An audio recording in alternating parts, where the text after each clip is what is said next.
hot. What do we got going on? Are we working on some technical issues over there? Is that what some of your gestures are for? Okay, so I guess No. that's true. Start the show now.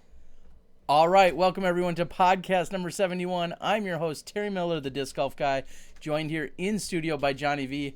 I've got a little deja vu going on. I thought we opened the show a minute and a half ago, but I missed a button. Oh, you missed a button. Yeah. Was it the one that was telling everyone we were live or a different one? No, it was the one that said, stream out to everybody, moron. I hit record on all of our things, and then we started going, and I never hit stream. So. All right. Well, here we are. We are in studio in Milwaukee, Wisconsin. A wonderful 30-some degrees out. Not exactly as nice as it could be, but I guess that's what you should expect for late January action. We've got a pretty awesome show here for you tonight. Of course, we're going to have Dynamite Dana Vici giving us some updates as to what's going on around the tour, possibly PDGA sanctioned and otherwise. We're also going to then talk to Dave Feldberg of Latitude 64. As many of you know, last week already? I was in Maricopa, Arizona, and filmed the Maricopa Meadows Open, and I trimmed up a little bit of that. We want to see what Dave has to say about running the event, being a tournament director, and playing in the event. Sure. So we'll talk to him about that, and even more so, Latitude 64 is working on a new thing. If you watched my video blog released earlier today, there's a little bit of a spoiler in there, but Dave will elaborate on some new initiatives that they have. And I also spoke briefly with Nate Heinold, the Ledgestone Insurance Open Tournament Director. He said he may join us at the end of the show, give us an update as to what's going on for registration. I know that's just around the corner, as are so many other big events. And so we may have Nate join us just for a few minutes so he can talk to us a little bit about Ledgestone. And if in the meantime you want to get caught up, you can go out to lisopen.com, where Nate has released quite a few details as to what he's got going on for the year in terms of Ledgestone information. So, without further ado, I think we're going to be here in a moment trying to pull up Dynamite if he can get on board with the Skype action. He said Skype's being a little bit of a pain for him, so... Well, that's... We'll get him. All right, well then better yet, we've talked about it in the better. past. We do have some supporting sponsors here for our podcast. We have Miles Parkhill from Paragon. He's been supporting not only us, but also the Women's Global event. Yeah. And if you check out his store, you can go out there and order some sweatshirts. That's going to benefit the Women's Global event. We're going to get a link and share it with you a little bit later, the exact details of where to go. But Miles and Paragon, huge supporter of the show and also supporting the Women's Global event. So go out and get yourself a sweatshirt that you can pre-order from right there on his site. And we have Daredevil Disc. We spoke with Ricky Singleton a few weeks ago. He gave us all the lowdown as to what's going on with Daredevil Disc and kind of introduced them to everyone here on Smashbox. So we're going to lead right away. Get ready for it. Whoa. Here comes a question, and this is going to be for two Daredevil Discs. And Johnny, before we even get to the question, go ahead and tell them what we've done and how we can stay on top of our question people and how they can follow up. Well, I created a little web page. So in the past, Literally a page. In the past, we've kind of had some small issues with, we collect all this information, but people send it to you in 1,000 different places. So now we have a website to go to for our winners, and that will catalog everyone. Yep. It'll ultimately put it in a Google Docs spreadsheet for us so that you That's and I right. can stay on top of it. I'll be able to check them off as I either send out the correct info and pass it along, or to make sure that I've mailed it out if that's the situation. So, as always, stay patient with us if we owe you anything. In fact, just tonight, one of our loyal listeners, Finally. he had asked for a couple of signed Smashbox discs, so those will be going out. Johnny V and I finally got those signed, specific ones that he ordered. We're going to get those mailed out along with a Smashbox long sleeve. So thanks for the patience there. But if you go out to smashbox.tv/winners, plural, you're all winners. We're all winners. Yep. So all the winners. smashbox.tv/winners. Only the winners. Only the winners.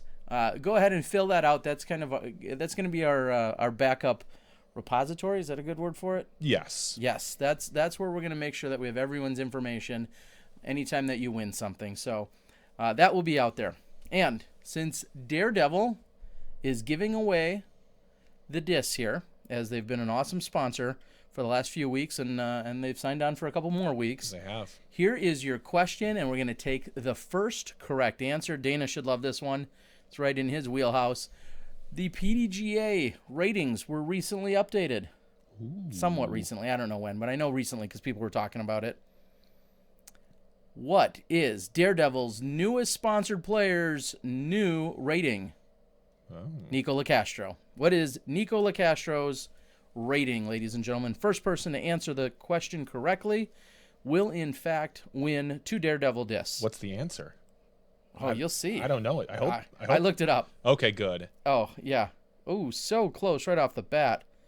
Couple of them coming in hot. I'm watching here. There it is. What's the answer, Terry? He keeps winning. He already has stuff coming his way. We're gonna have to adjust that. It looks like Michael Gibney, I believe, was the first. Gibney. Just today, I was talking to him about free stuff we're sending him. Michael Gibney, you're ineligible moving forward. Congratulations, Michael Gibney. Michael Gibney. Remember, go out to smashbox.tv/winners. There's a form you need to fill out. There's a couple questions that hopefully only you'll have the answer to, and your name goes out there so we know people aren't trying to spam us and get free stuff, because we don't have any free stuff to give out. Yeah, so 1035 was the correct answer. That is per the PDGA website. I looked a few moments ago before asking the questions. Nico LaCastro's current rating is 1035. So congrats, Michael Gibney. All right. Michael Gibney's sponsored by another company, so he's going to have to give these discs away to someone else. You know what? I don't mind that. That'll spread the love. Spread the love. So, and without further ado, we finally have the man of the hour, the Tower of Power, Mr. Dynamite Vici. Goes the dynamite.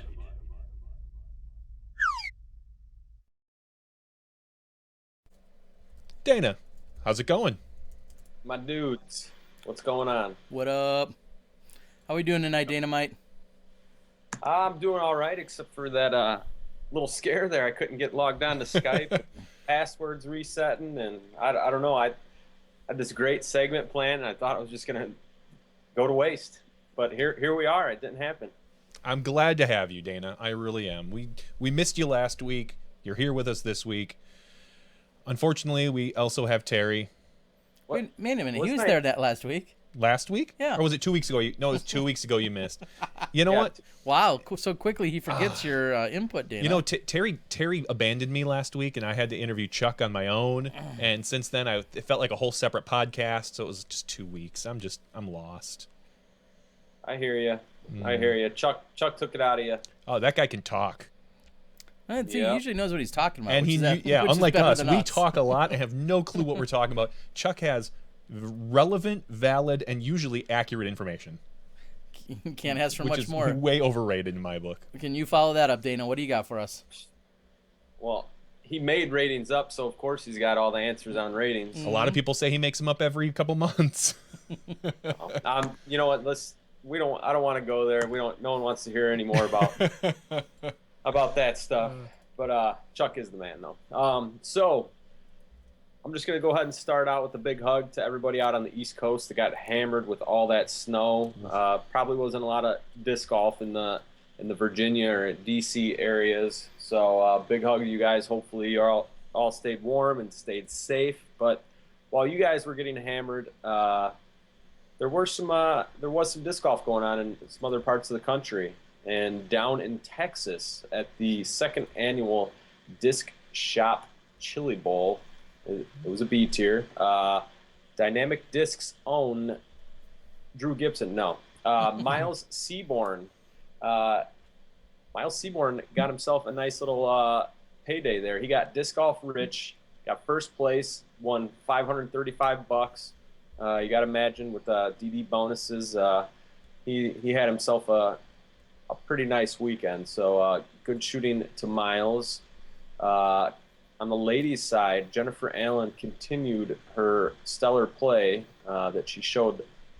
I felt like Jennifer Allen really stepped up last year and played some pretty good disc golf, and it looks like it's continuing because she won the four-person FPO division. There we go. That's what I was looking for. So good shooting both to Jennifer and Miles. And then down in Florida, a couple of the world's best in Johnny McRae and Will Schustrick battled down at the 15th Southwest Florida Open. But in the end, neither of those two could best Florida's Calvin Heinberg. It's a name some of you might remember from last year. Calvin proved that he had some game when we saw him hanging tough early on the lead card at the World Championships in Pittsburgh. Terry, what, if anything, can you tell us about Calvin? He first of all, I saw him the last 2 years at the Throwdown the Mountain. So shout out to Mike Barnett. I've seen his skills in action. He's tall, he's young, he can throw far, he can putt well. He's very calm, collect, reserved. It seems like he always keeps his head on pretty well. Like I think he's all of 18-ish, 18, 19 range. I don't think he's as old as 20 even.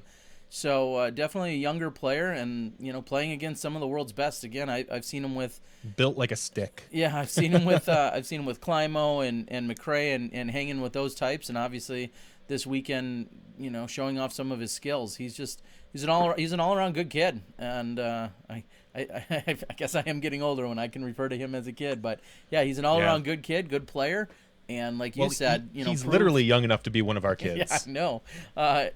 Yeah, and proven. Johnny, don't pretend you're getting laid at that. He's how old? 18, 19? I'm 37. Carry the 2. All right. Anyway, that's after show stuff. So, yeah, and like you said, when you're, even if it is just the first couple of rounds at Worlds, just to be proving that your skill sets are putting you up there in the leader card or near the leader card at the World Championships, that says a lot. So I'm looking forward. I'll probably see him in a few weeks when I head back down to Throwdown the Mountain in March. So and maybe some other times. Over, man. I am. As they say, I get around. So, well, anyway. So yeah, congrats, Calvin. Nice work down there. Yeah, good work. And I think I might have saw somewhere that he might be planning on getting out and about a little more. So don't be surprised to see his name up top towards the leaderboard. Ooh, and I believe I've heard this before, as the board has said, he's also incredibly smart. He's in school for chemical engineering. That's a nice fallback career. I thought somebody else said like savant smart, like insanely smart. I don't know if that was Madison Walker or somebody else in Florida telling me that, but he's a bright kid. So, yeah, I've heard the same thing. And moving on, there weren't too many other events that really jumped out at me, but one thing as of late, and I've kind of mentioned it on here, I'm sure many of you have noticed the onslaught of social media activity from the number 2 player in the world, Ricky Saki Bomb Wysocki. Yes, he's killing it. He is down south of Florida. Yep. Puerto Rico, I believe, is what they said. Spreading disc golf to the masses. He posted a picture out there this morning or yesterday of him all dressed up in a nice little in a pair of slacks and a button-up shirt. And I saw a lot of people post underneath that he looked a lot like Forrest Gump. So I kind of felt bad, but he's, as they say, hashtag growing the sport. And I'm glad you mentioned the hashtag growing the sport. So if you guys have seen him posting, you've noticed he really has taken a liking to using hashtags. Yes. That's a man after my own heart right there. Yeah, I know. He's not quite on the T-Dog level, but I'm not entirely sure that Ricky, actually, I'm not sure if Terry knows either what hashtags are. And, come on. But anyways, this is going to be a new segment for me. Uh-oh. And I'm going to need some help from the board out there, from the Smashies. Each week, I'm going to go back and comb through Ricky's social media and pick out my favorite or some of my favorite hashtags that he's used. And so, yeah, you said something about he had a meeting the other day in Puerto Rico. He used the hashtag business meeting lunch. I'm sure that's a very popular hashtag to search out. They're probably all about Terry and I had a discussion with another gentleman about using hashtags on Facebook, and that I said hashtags have actually been supported on Facebook for like 2 or 3 years now. So you can do a search based on hashtag, very similar to Twitter. So just saying, you could do that search and see how many other people are blowing up that hashtag. Business meeting lunch. Yeah. Yeah, I mean, I could go click it right now, but I could tell you that there's not going to be anyone else hashtagging business meeting lunch. You say that. Rick was about to get on the plane the other day, heading to Puerto Rico. Hashtag about to board. It's a really riveting one that's going to pull in a lot of people. He also got a new car. He got a Scion. Hashtag Scion bomb. Yeah, I saw that. I like that. That's a pretty good one. I mean, that fits a theme. He should stick with a theme, the bomb theme. No, maybe not when he's flying, but other than that, visiting other countries. But stick with the bomb theme and just kind of ride that out. He's looking to, we'll say, pimp out his touring vehicle. He took out the back seats, put down some plywood. He was looking at having some other things put in so it's easier for him to travel. And it looked like he's on his he's hashtag decking it out. His words, not mine. Decking it out. Yeah. So Dana, you're excited about Ricky Wysocki taking on some new social media action. Is that what you're telling us? I am. I'm hyped up. I don't know if the segment will last, if the Smashies like it, but you guys got a clever name for it. I'm all for it, and hopefully, I saw that Rick, he did post a selfie, and he has a smartphone now, so as long as he's got that phone, he's out on the road, we might be seeing some more action from him. So. Here's one I'm going to share with him, and it should stick. It should be something like daggers, hashtag daggers forever. You like that one? He putts with the dagger. Hashtag daggers forever. No. Hey. I think it's solid. I like it. It fits him. Yeah. Hashtag Saki bomb. There you go. Hashtag keep pounding. That's another Rick one. But that's all I got for you. And board, feel free to chime in and share your own, or tell me to hashtag shut up. I just think some might think you're a little bit jealous because you're not. Now with that, let's move over to Dynamite. Did I not see you just hashtag whining or hashtag complaining about editing? Is that what you posted the other day? Something about how you're on your big new social media kick and you're doing all these amazing things. But no, those are your words, not mine. Oh, okay. Well, let's after second guessing some of Ricky's efforts, what do you got for us? Let's hear it. Yeah, well, I'm doing a little blog series, and I've been working tirelessly on my first video log. Oh, wow. It's not as easy as DG Mike makes it look. Well, DG Mike is an expert. Yeah. Yeah, and I've even I'm trying to get help from him too, and I don't know, I got a kind of a junky computer, and it's a pain in the butt, but I'm editing away.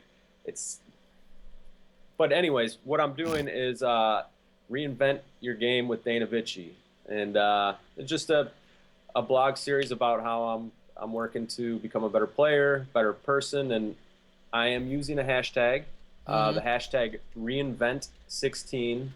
So if you want to search it out on Instagram, Twitter, Facebook, search out reinvent16. You can see what I'm up to, or you can join in at the Facebook group page, Reinvent Your Game with Dana Vici. How's that sound, Terry? Wow. I like the sound of it. I don't think I've seen. Have you joined the page? Have you liked it? You've been pretty quiet, but then again, you're a hashtag hater. I'll go out just for you right now. I think I was one of the very first people out there to reinvent like your it. game with Dana Yeah, you were the Vici. first person I invited, Johnny. Yeah. Oh wow, yeah. This looks. I don't know how I've missed this. But now, just like that, I'm officially a liker. There you go. And we do have confirmation that hashtag about to board on Instagram has 1,666 posts. So all right, not alone. Not alone there. Yeah. So hashtag. I can't keep doing it. I'm sorry, guys. That's fine. All right. Wow. Yeah. Got. All right, Dynamite. We'll see where your page goes, and maybe we should check in with your little blog, as you called it, every week or so, and we'll make sure to give you some good feedback. You would do that and not make me pay you? Because usually you hate promoting things and people and tournaments and no. that don't. I love spreading the love around, Dana. Looks like you're definitely killing it now.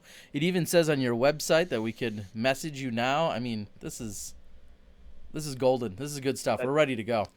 Yeah, if you have any questions about reinventing, no, but go out, like the page or not. It's something fun I'm working on. So. Well, I look forward to your first. So how frequent? Vlog. What exactly is going to be the? Don't set a schedule. Don't do it. No, I want to hear it. I mean, in theory, we're going to get a little meta here. If you want to find out about my schedule, you can read my very first blog post that I made about the schedule. People still read? No, are you talking about your schedule, your disc golf schedule, or are you talking about your schedule, your vlog schedule? Well, one of the things is it's not always going to be video logs. It's not always going to be written blogs. It's just be a consistent poster. Here. It'll help out. It's going to be content, and I'm not going to corner myself in one way or the other. Or be held accountable. In other words. How are your mini blogs going, Terry? They're going very well, thank you. Yeah. When's the last mini vlog? Very good. I've got prizes to give away. All right. All right. Let's move on. Let's move on. Speaking of one of the things that I had done recently in terms of vlogs and giveaways, I teamed up with my pal Tina over at Whale Sacks, and anyone that can find the Whale Sacks logo in vlog number 359, well, not anyone, the first one that finds it wins a free whale sack. And that's thanks to Tina over at Whale Sacks. Awesome. So if you can find her logo in vlog number 359, it's in there. If you find it, we'll... Who does she have? Do they have to message you? They message me. There's a little form. I did a Google form. Okay. Click on it, similar to the Smashbox one. You click on it, it sends to me, and then Tina will send it out. Awesome. There's been some submissions, and I don't know how you accidentally think you saw a whale on a video, but nobody has guessed it correctly yet. So let it be known I passed up every easy joke. That's fine.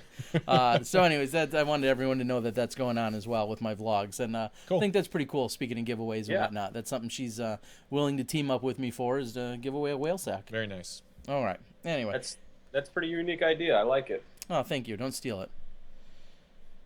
Yeah, it'll be. I'll hit it up at my video logs. Yeah. All right. Anything else in terms of news around the sport or things that you want to talk about? I've got a whole slew of exciting things tonight. Well, yeah, we're going to talk about all that news stuff after we talk with our guests. That's what I mean. Is there anything else on your side of things, Dana, you want to talk about?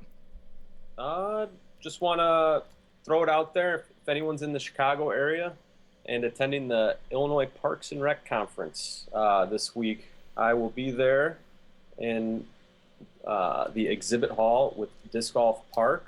We'll be teaching people about disc golf and the disc golf park concept. So please stop by and say hello. That's Thursday and Friday, the Hyatt Regency in Chicago. Okay. And Dana, I thought before we let you go, this is one thing I did want to bring up with you that we could use later or now. I think now's a good time.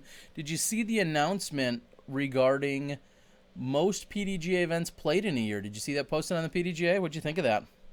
I did. I clicked around on his name, and did he leave Texas? Did he do it all in Texas? I think he did a couple of times. I guess I can't look at every single one of them, but... How many events? Was it 65? It was 63 tournaments.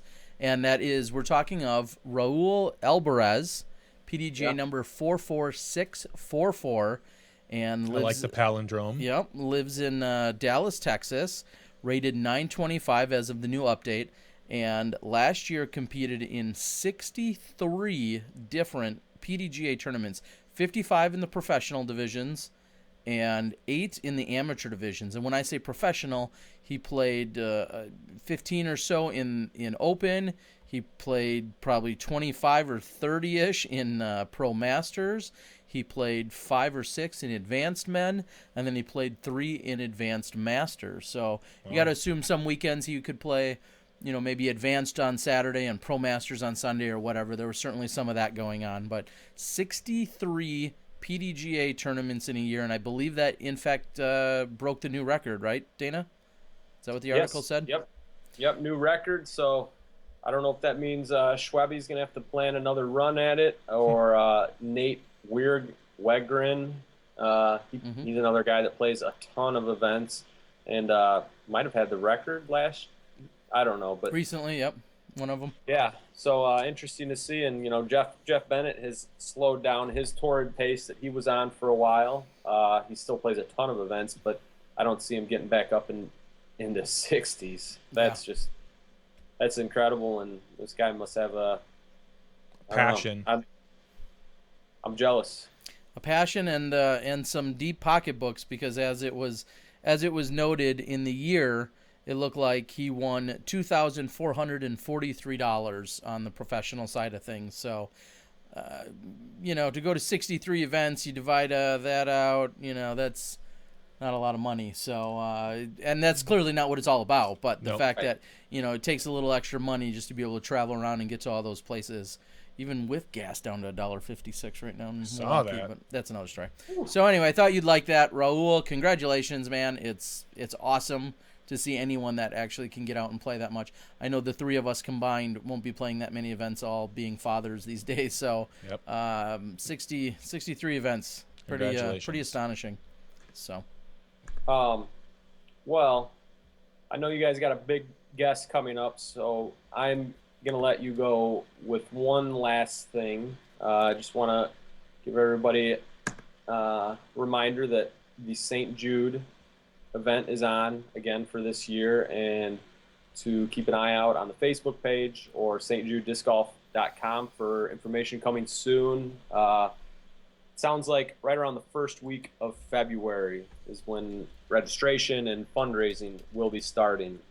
It sounded like sometime right after the Super Bowl. Our St. Jude contact, Annabelle, is very busy working on a Super Bowl event with St. Jude, so all her time is tied up with that. But as soon as that's over, I would expect things to start rolling out rather quickly, so keep an eye out.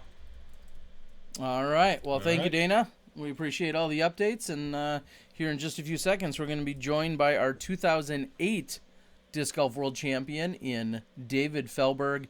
Dana, how many times have you beat David? I've beaten him a few times. Okay. I could probably it's probably on one hand. Okay. Maybe only a couple fingers. But, or a knuckle? No, I've beat Dave a few times, but Dave's he's one of the all-time greatest, and I'm looking forward to your guys' conversation with him. All right. All right. Well, good luck, Dana. We'll catch you maybe later on in the week. Good luck at the shows, and good luck with your vlogging or whatever else that you'll be doing. That's how we end it. And that's it. He's got no rebuttal for that on purpose. That was Dana Vici. And as Dana said, he's going to be at the Illinois Park and Rec Show this weekend. I know he's going to be there with Disc Golf Park. I know that I know that we're going to see some other representation there as well. Some friends from Innova and the East Coast will be up there at that show. I have actually been at that show before. That's one of the single largest park and rec shows that take place anywhere in the country, and it's held right in Illinois, which is great because in Illinois they really have a tendency of saying, oh yeah, we have some land, and our park district guy saw disc golf once, he'll just put it in. So hopefully they can get some good designers over there. So wow. Well, I'm not. They have shots some fired at Dana. No, I know what you're saying. Just a large majority. Some well-designed courses. They have some good courses, and they have a lot of not so good courses because they don't bring in good resources. So hopefully that happens. Anyway, with that being said, we're going to welcome to the show for the first time on our call-in podcast. We have 2008 world champion David Feldberg. How are we doing tonight, Dave? Great. How you doing? We're doing well, buddy. Can you remember those instances? You're kind of a stats guy. Do you remember where Dana's actually beat you before? I think it was one time at Vibram. Okay. I think he got a top 10 at Vibram and I got an 8th or 9th or something. And I'm sure there was another time that he beat me at a tournament. Yeah, maybe. Yeah, he plays well. He's a good player. He makes a lot of putts. Now, we're going to get right to last weekend because I'll admit I briefly touched over Maricopa because I knew we were going to try and have you on this week. So give us your recap. Tell us a little bit about how the Maricopa Meadows Open, came about and you being involved enough to be the tournament director. Well, what happened was when I moved to Phoenix, everywhere I go, I run tournaments. And I ran into my old mentor, Javier Kowalski, going to just a league over in Maricopa, a new course. I didn't realize that he lived there. And he didn't realize I was in town, and we hit it off, and there was about 2 to 6 people playing doubles on Sunday. And we increased it. And once we got a good gathering, we decided to try to run a tournament, and just took off from there. And every year it's gotten bigger. And then this year it became an A-tier. Thanks to my staff, Paul and the whole Maricopa Club and Hav and their family, they make it happen for me. I come in, I do all the hard on-the-spot work, and they do all the prep work. Yeah, and that's what I mentioned. I mentioned it last week on the podcast. I mentioned it in the videos.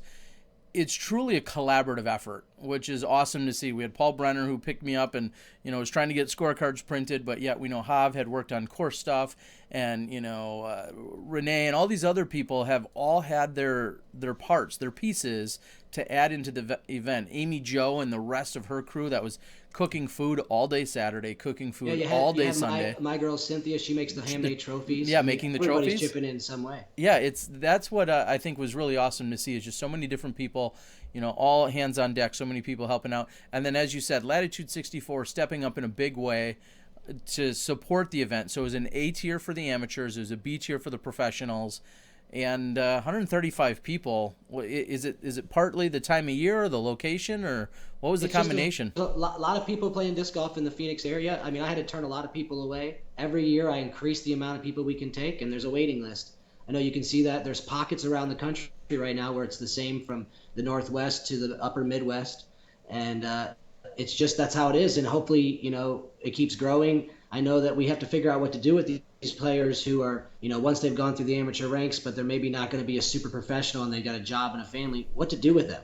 What are we going to do with them? We do need to have a place for them to enjoy the game and not be pressured to compete and raise their status. They get to a status that they're comfortable with and enjoy the sport for life. Well, and having someone like Javier move to that area, talk about, you said your mentor, and a transplant coming over from Grand Rapids, Michigan area, to move down there 5 or 6 years ago, as he said. That's got to be really nice for that entire area. He was kind of treated like the Godfather. You got to admit that he was the man. He was. There was the Al Shacks and the Ron Russells, I said, and the Mike Randolphs and Scott Martins who traveled out. But in Michigan, if you beat Hav, you knew how to throw a disc. Yep. That's for sure. He had over 100 wins in Michigan. Yeah, he's certainly as good as they get, always putting with that trusty old 86 softy. Yeah. And then the first thing I saw when I ran into him during the weekend is he's still throwing his old original Ontario rock. So he's a man of after my heart there. Yeah, I've got him switched to half latitude, half a Nova. Yeah. And he's got the softy. He said he couldn't go latitude just like he told him Nova because he has the softy. Yeah, there's what's the reason that no one has duplicated the 86 softy? No other brand or manufacturer has really duplicated that mold. Why is that? I'm going to go ahead and guess it's the rings. Whammo has the patent on rings. Okay. Oh, yeah. Okay. Yeah, the rings on them. So for those of you that don't know, the 86 softy, wow, it's so unique. How would you describe it, Dave, to anyone that may not understand even what we're talking about? It's a cross between a putter and a frisbee, but putter size. Okay, Yeah. smaller diameter. Soft lip, and it's got this great feel, but it has rings on top, and it's just an all utility disc. It's one of those discs similar to discs you see out there that whatever angle you throw it on, it actually flies. And you saw Hav throw it into a headwind on Heiser over water. I mean, and that's exactly how I would describe it. It goes exactly how Where you throw it. And there's so you have to have a little finesse, a little control. You can, but it's not a power disc. No, correct. So it definitely a unique one. Old friends like Larry LeBon used to putt with those. Tom Jenkins. Yeah, everybody we know, Larry, Scott Martin, all our influences. Yep. I'm surprised me and you don't use it. I know. That's one thing we could break away from. So you're in Arizona. You're running a tournament. When for you do you feel like the season kicks in? I mean, here you are running a tournament. I know that doesn't put you in full-blown tournament mode yet, but how do you feel like the season's going to kick in for you? At what point? I think it kicks in at the Memorial. Okay. I'm not sure about Vegas yet. A lot of people are on the fence. I mean, hopefully they can learn to give us a little space between the events. The 4 days of competition on 3 different courses butted up against 2 days of rest, and then national tour butted up on 3 days of rest on a world tour. Sure. I'm trying to decide how to go about it, but I know that that's the time period, and that's when people will be ready to play. And this year is the first year I'm actually going back to training and working out and watching my diet for the first time in a few years, since maybe me and you did that video blog at the memorial when I shot the 1100. That was probably the last I gave this type of effort. Okay. So I'm going to try to continue it through March and hopefully pass that this time, and give a few last runs while I still have it in me. Now I'm going to call you out again. It was a couple of Vibrams again. Ago, I should say, when you said that you were going to play less than 10 tournaments and really focus on the Latitude business side of things, but you're gearing up for another busy year, I'm guessing. Well, yeah, what we decided is the bosses talked about it, and I'm able to do the work in between, and they find that why not, while I still have the chance to compete and win the tournaments, give it the full chance to win, and instead of giving it the half effort. So it will come a time where we get to where we talked about. I was just excited to get there too soon. And well, you've been fighting some injuries. Live life while I can, and I'm still young. And I had my support here with Cynthia, and she's always telling me I still have it, and I believe her. So, you saw a little bit this last weekend. That was with 1 day of practice in a couple weeks. And I think that I can, if I put my effort forth, I can compete again at the top. Now, you, like myself and Johnny V here, you're 37, 38 neighborhood. So you're a couple 38. You're a couple years off of Masters.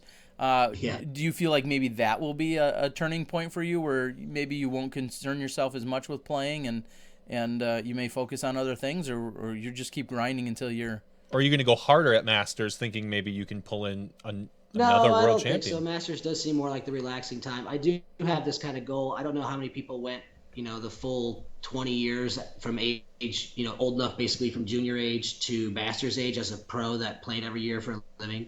And if I make it one more year, I can say I was ranked, and played for 20 years consecutively all the way to master's age. Climo was, one of maybe an example like that, but not too many we have. And I think that that's maybe someday when you have 20 or 30 of us, then you'll have a really interesting masters field. Wow. Instead of people who are just masters age who are good at throwing discs.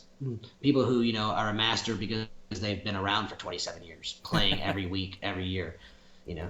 That's kind of where I see the masters getting tougher to win, if anything. So I look forward to, moving the company forward once I become masters age. Maybe, I want to win a world title. Who doesn't? Yeah. Well, that was going to be my next question is, what was the last worlds that you missed? Have you missed any due to injury? No, I only missed one major in 17 years, and that was due to injury, surgery. I made all the worlds, and I say this, and I'm not trying to be to my own horn, but I have maintained being in the top 10 of the world since 2002. Okay. With 2001, I took 26th in Minnesota as a rookie, pretty much, and then the next year I made the finals in Houston and maintained since then.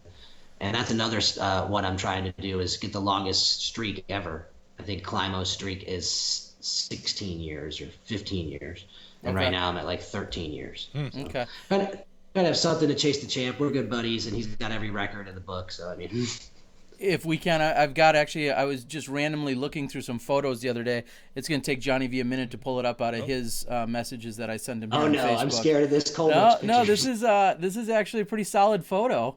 Talk about random. I'll admit this is totally random. I came across it the other day doing some stuff, and we'll see if we can get it on screen for everyone. I don't know. Is everyone seeing that, Johnny? Everyone should be seeing it. And this looks like the first round here at the 2006 Worlds in Augusta.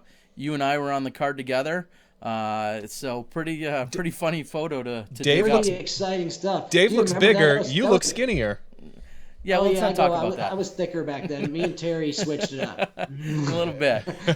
Yeah. But, think about that time. That was a great world. The Climo comeback, the Dawson the rain, and Yep. Moser making a final. That was a good time. I really enjoyed that world. That was back when people still really enjoyed the World Championship. It was hot and muggy like you would expect in Augusta, Oh, yeah, of course. that's what happened. You remember I got a heat stroke, 117, and they put like ice cubes on me, and Billy Krupp had to be carried off of the same course. Remember that? Yep. And that was when Johnny McRae showed up to the semifinals late. Oh yeah. In the morning. He Yeah, showed he up might on have won. Saturday. Yeah. And then he came back and birdied like 9 out of the, the remaining 11 holes he was there for. And it was very impressive. So anyway, came across that photo the other day. Thought it was pretty funny to see. Well, hopefully someday you're going to show Smashbox and let those viewers know they have footage of me and Terry Miller playing in 1998 at Yep. Lumberjack Yeah. Open as amateurs against each other, and they have footage of it still. You guys need to chime in and get Terry to show that. We have to dig that up. It's dug around on a old cassette type tape or a VHS type tape somewhere. I'll one of these days that'll get dug up. That'll be one for the archives for sure. We had some interesting days back there, and actually there's a question that I have, not a mystery question, whatever. Survey, whatever. Like a giveaway question? Giveaway question, yes. Wow. I've got one all lined up in my head for another day. But anyway, so I released earlier today, you talking about the Next Generation Tour, you talking about what Latitude was doing regarding the amateurs and so on and so forth. So for those that haven't seen the video blog released earlier today, go ahead and explain it to the world what that really means to everyone. You there? Okay. Yeah. Sorry, there's a little delay there. Oh, no problem.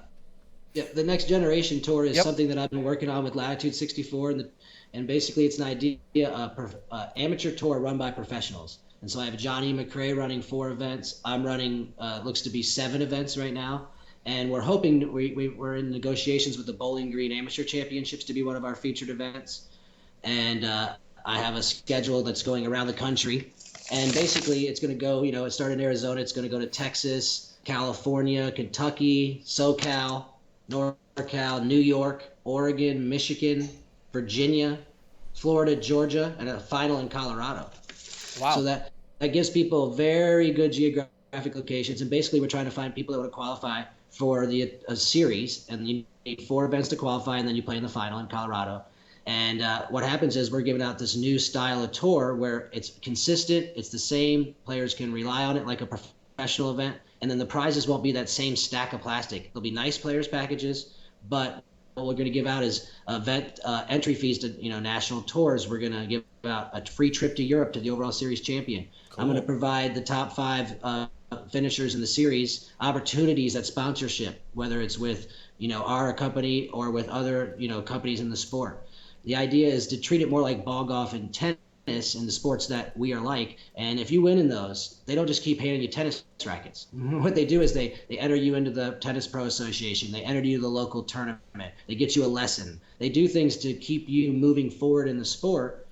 And I think that that's what we need to start looking at when it comes to amateur tours. A lot of people are there just to either have a good time or make money for their club, and those are 2 good reasons to play disc golf. But there's a lot of serious amateurs out there that want to take it to the next level, and they need a place where they can blossom like Tiger Woods did on the Amateur Pro Golf Tour. And that's a place where he can, he played in the lead group and be the video. When an amateur goes to a big tournament now, they're not the best player on the course, so they don't gather the attention. If you make them the best player in the feature that weekend, then people will watch them play. They'll have galleries, they'll have finals, and they'll be in videos, and you'll teach them how to be the next Paul McBeth. And so that's what I'm doing. Next Generation Tours. I'm searching for the next generation of disc golfers and trying to groom them into our next professionals. So it would be pretty fair to say, and there's obviously been a ton of talk about all the new tours, the American Tour, the World Tour, the Pro Tour, the National Tour, so on and so forth. This really doesn't compete with any of those in the sense that it's really focused on the amateur side of things as opposed to the professional side of things. Yeah.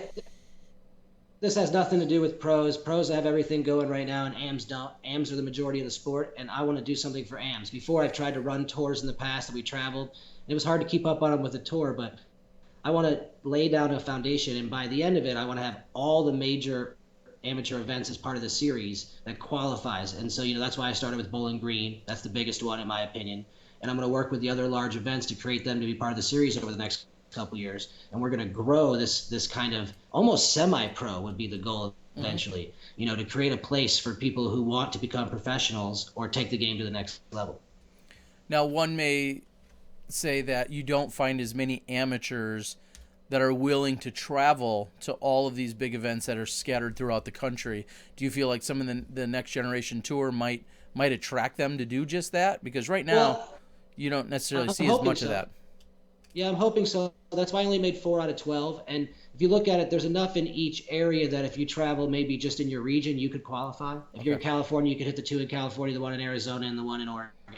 If you're in there, you could hit the Florida, Georgia, Texas, South Carolina. So you could do it. And what I'm going to do this year is show people that it's a real deal, and someone is going to go to Europe to play disc golf, and people are going to get sponsored and win all these crazy prizes and get media attention and on videos. And by next year, I guarantee people will be scheduling, hey, I better make sure I attend that next generation tour, because a lot of people say a lot of things in a sport and don't come through. So I understand, just like Steve Dodge understands this year with the Disc Golf Pro Tour, we're going to have to deliver. And if we deliver the goods, they'll come. It's Field of Dreams. I believe in that. I always have. Now, speaking of the Pro Tour, let's touch on that real quickly. There are a lot of solid events. Most of these events you've played in anyway, or probably were going to. Yeah. You see yourself active on the Pro Tour this year? Yeah, I see myself trying to qualify for the national tour by missing maybe 1 or 2. Okay. Still qualifying for the Disc Golf Pro Tour by maybe missing 1, and qualifying for the World Tour by missing 1. Okay. But finding a way to use those maybe 15, 18 events to qualify for all 3 tours. And I'm going to sneak the American Tour in because, I just, I like those people over there. Billy Crump's an old friend of mine. I'll go play. Okay. And that's, maybe I'm sure Dana's at home chiming in or listening as well. We constantly are bringing up conversation about all the different tours, and one that seems to get a lot of conversation, maybe because it's the most volatile, or it's got the most questions, I would say, is the American Tour. And we've heard from Billy Crump in some of the podcasts that he's done, and we hear of this excitement. How are you kind of brought in, and what has you most excited about it? Well, all that has me excited is that someone's still trying to make an effort to get us out there. Someone spent good money to try to get us out there into the mainstream, and whether it works or not, I've always been a part of those type of efforts. Whether it was your first efforts or whether it was the people up in Minnesota and Timmy Gill or Disc TV, I've always been there to give my time to support those efforts of getting ourselves out there. And if it doesn't work, it doesn't work. But if it does, then we had fun either way playing disc golf at a ball golf course. And I know, how could they not at least have it on ESPN3 with what they've done? I mean, they might as well close up and go out of business and never be seen in the sport again. So that's the other thing. But I know that it's going to have a very weak payout. So people probably, is what I've heard, don't look for a big payout. So most people are chasing cash at the professional level, trying to keep themselves making it week to week. The type of players that will attend this event are the top players from each company who might be interested, who don't have to make it week to week. Well, I think it's fair to say that the World Tour from day one, the very night UC announced it, he made it very clear that it's not a huge payout. Yeah, those events aren't necessarily about big payouts They're either. looking to create an experience where they're at. And I think the American Disc Golf Tour isn't necessarily looking to create an experience or a big tour. They're looking for big exposure. Yeah. So they're looking for one shot in the dart, and hopefully it's the Rochambeau Championships and catches attention. And they got a good point. We've always all had these pipe dreams about chasing 8 to 10 events on a national broadcast. But if we had a 1 yearly event that was shown on ESPN consistently, like a Tough Man contest or something, that'd be a start. Or the Lumberjack Championships in Oregon, they show that. It doesn't have to always be the World Championships. It doesn't matter to me what event they show, as long as they're willing to show one event annually. Yeah. Yeah, and there's so many different angles at it, and everybody has their different takes on it. I think as long as you're passionate and you're pursuing whatever your particular angle is, then go for it. Now, I hope they change the rules. I hope it's not a fake. I hope they are actually changing the rules. I heard there's some rule changes, and I hope they follow through with that. In anything in particular? No jump putting inside 50 feet, for example, is one of the ones I heard. Increasing the jump putt circle. One thing I talked to the guy about that's running it is no warnings for foot faults. So immediately it's a stroke, and if you make it, it's still a stroke. If you foot fault and make a 2, and it's a 3. If you football and make a 3 and it falls out, you still get a 4. You still get your stroke when you make the penalty. Sure. And I think we're at the professional level now, and that's the kind of things that, small steps like that may not go over. They never do. They're not popular, but they will help grow the sport. No, and those are some interesting specifics that we Yeah, hadn't those even are- talked about yet. Yeah, I haven't even heard of the penalty one. So And I know there was a conversation regarding the specs and the regulations on the discs. That was one that we've That was heard. weird. I don't know about that. People talk about being able to throw robies. I don't think that's going to happen.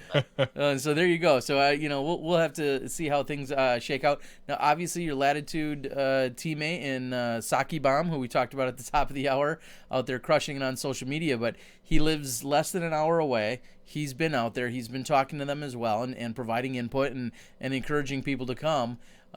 Is there going to be a big Latitude 64 representation? Is Well, I mean, Latitude also going to be part of I think sponsoring it's it? not going to be a huge reputation other than me and a couple other players. Maybe we can get Cole Glazer or Orem down there, but it's really more about that he lives in the area and he went out and checked it out. And Ricky's no dumb guy. He's a young kid, but he's not dumb. Yeah. And he went and looked it over and talked to the people, shook their hands, played their course, saw their contracts, and he wouldn't show up if it was fake. Ricky. Yeah. So I think that that's a good way to look at it. He wouldn't be putting up a false front just for some company that he's not involved with. He's not involved with Salient, so there's no reason to support Salient if he doesn't think it's going to be a good event. And but I'll let you know right now, all my eggs this year are in the DGPT basket. Okay. Well, good I to believe know. I believe that's the future of the United States Tour, and I hope that people will support the Steve Dodge train and give him a chance to show, like I said, a year of how it works, and then see how it grows. we hope so too. Yeah, as we'll be involved with all of them. Yeah. Now you look at the Green Mountain Championships, Minnesota Majestic, Silver Cup is one of the few you haven't been to on the list. Then there's the Ledgestone, all these great events going on. Really nothing out of the ordinary for you in terms of touring or what you're going to see on that pro tour. Is that right? Nothing out of the ordinary or crazy for you? Well, slight delay. You there, Dave? He's there. Yeah, I'm there. Okay. Yeah, what's up with the Silver Cup? You're from Wisconsin. Is it good or what? It's Where's great. that? Phenomenal. Yeah, of course, it's great. Johnny V are a few of the people that are on the 15-year list. It's happened for 15 years. We've been there for all 15 of them. What course is it? Tower Ridge or something? No. So it's held over at Roland Ridge, which is a private course, which is that and the Silver Creek Park. Yep. Which the whole Manitowoc area is now officially put on the map with the Stephen Avery Netflix Yeah. documentary. Yeah, don't get But- arrested there. But Yeah. it's so it's about an hour and 15 minutes north of Milwaukee area, about an hour south of Green Bay, so straight west of Appleton for all those out there, and it's right on the Lake Michigan. And Jim Van Lannen has the Lighthouse Inn, which will serve as the host hotel, which he owns conveniently, and so people can hang out right on the beach. You can camp. There's obviously a hotel right there, and then you're going to play a couple of really good courses. So, I'm excited to try a new venue. Like you said, almost every tour, it's not a new venue for me. I've actually played multiple times. That's one of my only new venues I'm looking at this year. And besides the one he's got up at Smuggler's Notch, I haven't tried that one either. Ricky says it's the best he's been to, but it is. Well, I will vouch for that I was there last year. I watched Ricky shoot an 1100 rated round, and they have two courses. One is relatively tight and wooded. One is a little bit longer and a little bit more open. And then the amenities and the Fall Fest and the beer and the music festival atmosphere and just majestic views in September. It's truly an amazing place to be as well. So it's funny that I've been at every single one of the venues here on the Pro Tour, and all of them have special and unique qualities to them. So super excited about it. Now, Latitude 64, we talked about this in Arizona, but Latitude's been very aggressive, I'll say, with sponsoring players, grabbing players from other teams, but also just going out and getting players that maybe we hadn't heard of before. Tell us some of the strategy there in how aggressive you guys have been and with all the support you're giving out. Well, I have a strategy. They gave me the reins to try to develop them a team a few years ago once they brought me on. And I just had the strategy that, yes, you want top players, like, the Prodigy and Nova always did. But I felt that based on the way the community's set up, you get a lot more for your company when you get people that are at the more promotional and junior level. You get the juniors that you can chase and see how good and try to develop a Paul Macbeth. And then you also have the promoters, which, the guy who runs the local league and gives the payout and, does the local clinic and orders the discs and puts up the flyer and owns the key to the basket, that's the guy I want throwing Latitude 64. I mean, the guy who comes into the parking lot at 3 o'clock with his buddies and pays $5 and walks out with 20 and burns out of the parking lot because he shot 13 under, that's not the guy I'm looking for. Yep. I'm looking for the people who do all the work in the community, and I believe that's how you build your company, is you build it from the grassroots community level up in the United States, since we're not a mainstream sport. And, prove by adding the top players that you were talking about from the other companies and the ones that we just came to us naturally, to show that the product is at the top professional level and you can win with it. That's important. But it's also more important to show that we're involved in communities and schools and Boy Scouts and people who want to give back to the community. I mean, part of my contract is, I can tell you that I wrote, is you have to run a tournament. Yeah. I mean, those are the kind of things that seem basic to me for being a sponsored player, but for many companies that I was playing for in the past, it was more about just your competition. And the more that we pushed for things like clinics and promotion, they kind of wanted us to stay as a player. And because it's hard to manage that. So being someone who was doing it, I have a good feel on how to manage it. I'm not perfect. I make many mistakes. But I do my best to try to give the players, the kind of treatment that I was looking for. And, now I'm managing 102 players at Latitude 64 US, and I'm managing 40 players at Westside, Finland, and I'm helping manage another 30 international players with the international countries from New Zealand all the way around Australia. I mean, just that alone takes up a lot of my time, but it is worth it. And I believe that really, if you look at the growth of our company, and we have grown, you can see that. I mean, between the dynamic distribution setup and the way that they promote disc golf and the setup that we have with our team and aggressive promotional street people, I call them, you put that together and you can see that it's a obvious business success, and we're lucky, and hopefully people will still keep, supporting the people who support the sport, because that's who we support. Well, I've got to ask then, just last week, of course, we had Drew Gibson, who had recently joined Dynamic Disc. I've got to ask, just like molds, is there some kind of internal fighting over who's going to go after? Players? Yeah, who's going to go after what player? I can't tell you that, but I can tell you that any of us would have taken him. Okay. Drew's a player that we all wanted, and we don't fight over it, because once you're in the family, to us, you're part of the Trilogy family.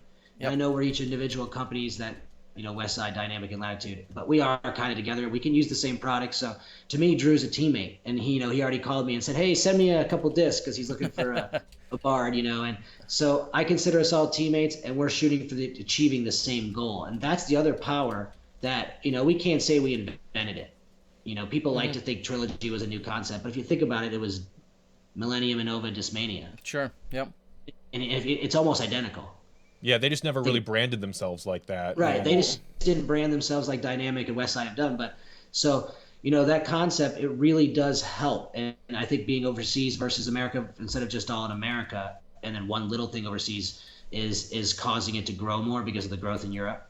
But I think that whole concept really does help, because people, attach themselves to Dynamic, or maybe they attach themselves to Westside, or they attach themselves to Latitude. But in the end, all those discs come out of the same machine. Yeah. Well, and that's been a question I've always wondered, is who works on that research and development? If, is it Rusco over at DD who says, "Oh, I'm really looking for a new mid-range and here's some of the qualities I'd like," or does Tomas or someone at Latitude say, "Hey, I've got an idea. Would you guys be interested in this?" How does that work out? Well, we're very open like that. And what I can tell, I wasn't there for every decision or any of the designs, but as I can tell, the owners themselves, like Yanni and Jeremy, have their people, and they do come to Thomas directly and say, I'm looking for this type of disc. And then Thomas works with them with his design capabilities, and they put together that disc that you're going to see next. And they're even to the point, like with me and Ricky and Jesper, other companies, I won't put them on blast, but they say they help you design. They just put your name on it. Okay. You know what I mean? Or they say, you need a T-Bird type disc, or you need a Striker type disc, we'll put your name on it, right? Sure. But they're actually working with the player to develop the exact disc the player wants. Now, it may not be the disc that Latitude wants to make or Dynamic wants to make, but they're willing to go to Ricky Wysocki and say, "Tell me exactly how you want it."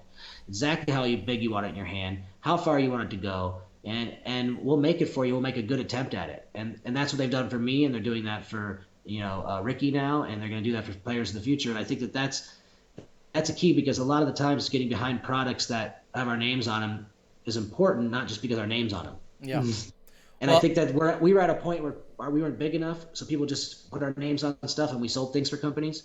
But now we're to the point where we should be behind the products that we're promoting. Sure. And not just trying to collect an entry fee or something like that. And so I think that, I finally feel like I'm behind a company who cares about the quality and cares about the player. And, I love our company. What I consider our company motto is under, how does he say it? Because it's Swedish. He says, under commit, over deliver. That's what he says. Sure. Yep. Yeah, sure. That motto right there, I mean, that's gold in business. And I think that, when I was younger, I was with companies and I had no direction. I over delivered and under committed. Sure. Or whatever, you want to say. But this way, I like our motto. I like where the company is going, and I'm proud of what we've been able to do with the team. And if people want to copy us, there's nothing I can do about that. But realize that when you see that person wearing a sponsored shirt, you think to yourself, I don't know who that person is. Why is that person wearing a Team 64 shirt? They're doing something in the community that would impress you, whether they have a Boy Scouts troop or they run a school class or they're the guy who runs all the tournaments. They're doing something to give back to the community, and they're not getting much for it, but a little bit of product from our company. Well, and speaking of product, and we talked about Wysocki, so I don't care what Dana says, his social media is doing it for me, because I know that he announced that he's got the sake bomb. His compass is out there, and that people are going to be able to pre-order that and get on board with it. So he's out there doing good work. Now, is that a disc that you feel kind of does exactly what you're saying? It was designed directly for Ricky, so I'm not sure if I'm going to use it, because it's the kind of disc, but it's the kind of disc he throws, because he likes to throw a putter, long distance, and you throw it hard. So it's above a putter, but I wouldn't call it like a full fast mid-range. Okay. And it's just like, the funny thing is, I didn't want to say it because I don't want to, hype my company and be a jerk, but when we were bringing it up to Softy, it flies exactly like that. Oh, okay. All right. It has a little more stability when you throw it with hyzer, but the whole idea is if you turn it, it holds. If you hyzer it, it holds. If you throw it straight, it holds. And it's a one angle type disc that whatever angle you throw it on, that's what it goes on. And that's why they named it the compass, because, you throw it that direction, that's the direction it goes. And I think that's important, type of disc for a lot of players, because players like me come from the old school where we make discs work and we throw all these different angles. Mm-hmm. But players today would just like to have a disc that does what they want it to do. So that's where Ricky's at, and he was trying to use the kind of disc I was using for my ranges, the style that I use, and he'd rather have a disc where he can just kind of throw it hard on one angle and know that that's the angle it's going to fly. That makes instead of match like you throw. I saw you throw the other day in Arizona, putting up that little hyzer flip. You can't really do that these days. The kids don't do that, They don't massage a disc like I do, that's for sure. Now, of course, Latitude 64 sponsoring and doing what they did with the Maricopa Meadows Open, working on all the next generation tour stuff. Is there anything else that large scale that you guys have attached your name to this year? Are there other Well, we're going to be working with, I know we have some talks still with Steve Dodge coming up, and hopefully we're going to get involved with that.